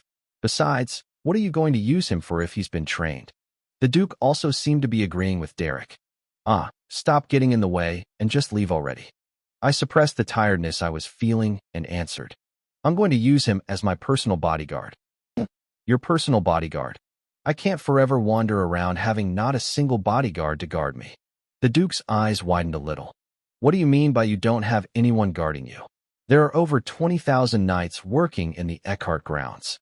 Yes, but I also know that I have a bad reputation among the knights, father. Isn't that why you didn't make any of them as my bodyguard? The two both closed their mouths shut. Every noble lady had at least 5 to 6 bodyguards with them. The number of bodyguards for a noble lady increased from there depending on her family's noble rank. When I asked Emily about it, she answered that Penelope didn't have a single bodyguard. If she had to go out somewhere, a knight who had nothing to do would come with her, but that was all. Just how bad did people think of her? I was just guessing when both of them went speechless. That made me go speechless, too, for a moment. I don't want to entrust my safety to those people who are not willing to protect me. It's not guaranteed that what happened to me today won't happen again after leaving this place. Leaving? They both shouted almost at the same time. What do you mean by that? Leaving, I mean. The Duke asked in an urgent voice. It's just as what I said. I'm an adult now. My eyes widened again at their reaction, then shrugged. Please allow me to choose my bodyguard myself, for my safety. I beg you, father, brother. I shook my head. The two didn't say anything to refuse. More like couldn't than didn't. What happened today wasn't entirely my fault. It was a big problem if there weren't a single knight worried enough to willingly follow their master going somewhere alone. Especially when that master's a member of this powerful duke family that can affect the country. To be honest, I wasn't doing this just to get a knight to guard me. I only needed an excuse for Aclies to stay at the mansion. Fortunately, my plan worked. All right, you must have had a tiring night today. Go up and get some rest now. I'll tell a doctor to come to check on you after you get some sleep. Thank you, father. I didn't need a doctor to check on me since I wasn't hurt anywhere, but I didn't argue any longer. Then I bowed once and walked to the door. And Derek, you stay? The Duke added just when I stepped out of the office. I glimpsed behind me to see Derek by the door as if he was following me out. Just what's up with this dude? I hurriedly closed the door to the office. What else did he want to scold me for that he'd want to follow me? The door I closed didn't open back. I was finally able to let out a sigh of relief. But then, a white box appeared before me. Date at the festival. With Derek, quest failed. Only. Try again. Reward. Derek's interest plus 3% and others. Accept/reject. What? No, never. There were still many days left until the festival ended. However, I clicked on reject as there was absolutely no way I'd go to see the festival with him again. I continued to stare at the disappearing white box, feeling unfair. Of course, that wasn't what actually happened. One of the worst things can happen when a feeble noble lady goes in an alleyway without a single guard. Do you get it? The reason why I'm going to use Aclies as my bodyguard. Sorry for worrying you, brother. With that said, I walked past Reynold, who was stiff on the spot, to the stairs. Aclies was emotionless, and Emily was looking at the ground when they followed my back. Another term for hatred could be onlooking. The people working here who only watched Penelope from afar when she could be in danger any time. There was no way I could. There was no way I could think of them in a good light. I couldn't also when I thought of me and what I've been through before coming to this world. I was walking up the steps. Date at the festival. With Reynold, quest fail. Try again. Accept/reject. I clicked on reject straight away. Aclies followed me like a puppy through the hall until I got to my room. Emily freaked out when he tried to follow me in my room, so I opened my mouth. Until where are you planning to follow me? Aclies was blocked by me from coming in. But he tilted his head, then spoke without much hardship. You told me to prove my worth. I was a little dumbfounded at his reason for acting so well up until now. Seems like he really hates the idea of going back to the slave market. Then I spotted the yellow marble on the choker he was wearing. The ring. That was when I was reminded that I had a tool I could use to suppress him. The excitement I felt when I saw interest 18% was gone as my head cooled down. It was still fresh in my mind. The sight of him killing people after breaking the cuffs in one go. The polite and well-mannered knight who showed up in the normal mode, who was still loyal to Penelope till the end, even when he knew that his master was like a villain. However, Aclies, who wasn't yet trained, was even more dangerous than I had expected. I came to think that maybe the choker was the reason behind his loyalty towards Penelope. I can't be fooled by his innocent-looking face. He's a guy who beat up all those hyenas with just a wooden sword. I opened my mouth after reminding myself not to be fooled. That doesn't include you being my night partner. Then, you heard the conversation, didn't you? That I brought you here in order to use you as my bodyguard. Yes. Aclies nodded. It's your first mission to make all the people here to accept you in this mansion. Me, Science? Yeah. I can't forever keep on arguing with people to let a useless one in the mansion, you know. I said in a cold tone, and it was when I realized that it sounded so half-heartedly. Therefore I added, I trust that you won't disappoint me. Right. Aclies slowly nodded his head at my question. I thought I saw his gray eyes sparkle. Interest 20%. Note. His interest percentage changed just then. It was now closer to 30% of interest, which is where all the male leads' interests start at in the normal mode. When will I be able to get it up to 30%, and when will I be able to get it up more to see the ending? I felt tired of everything, thinking about how I still had a long way to go.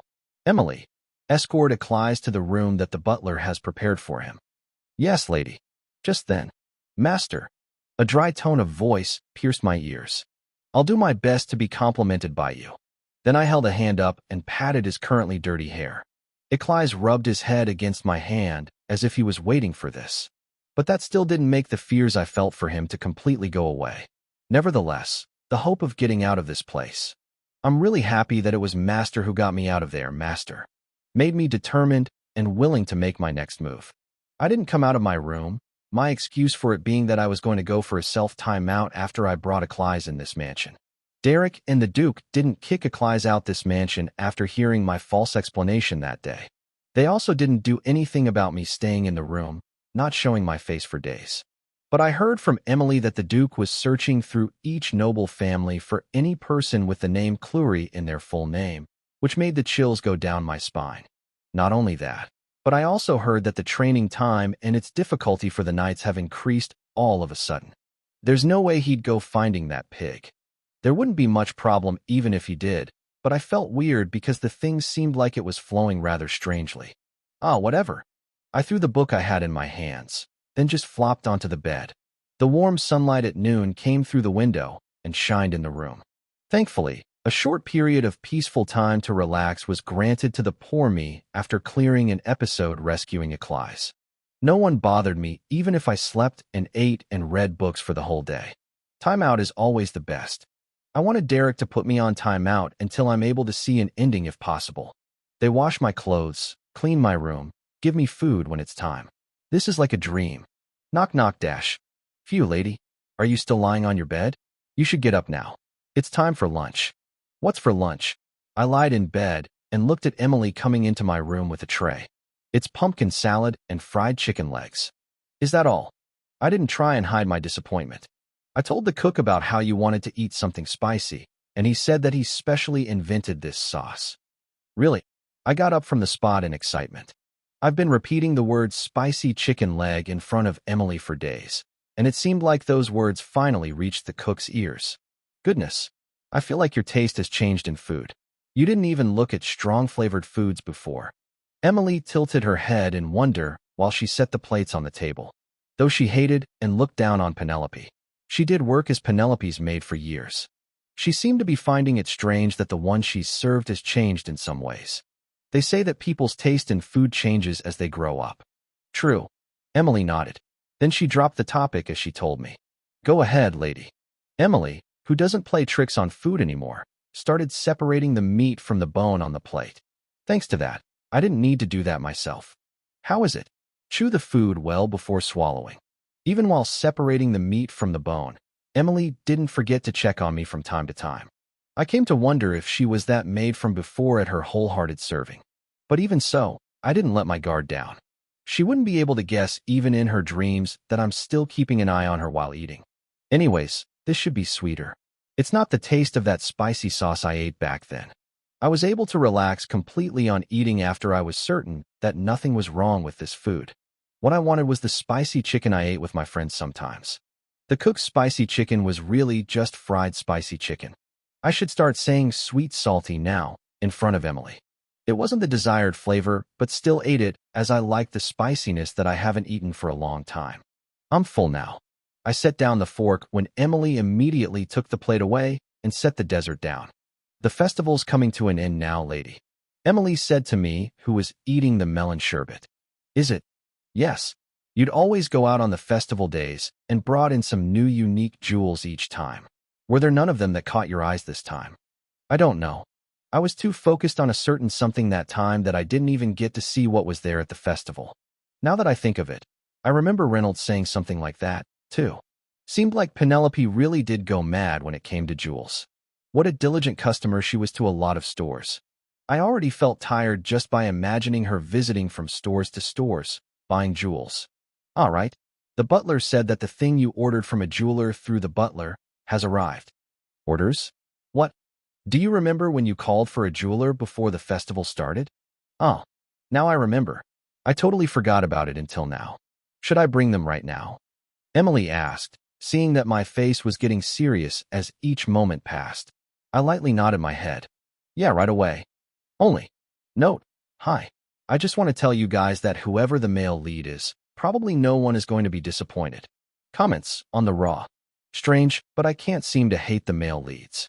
I honestly think that real Penelope had a reason for buying all those jewels.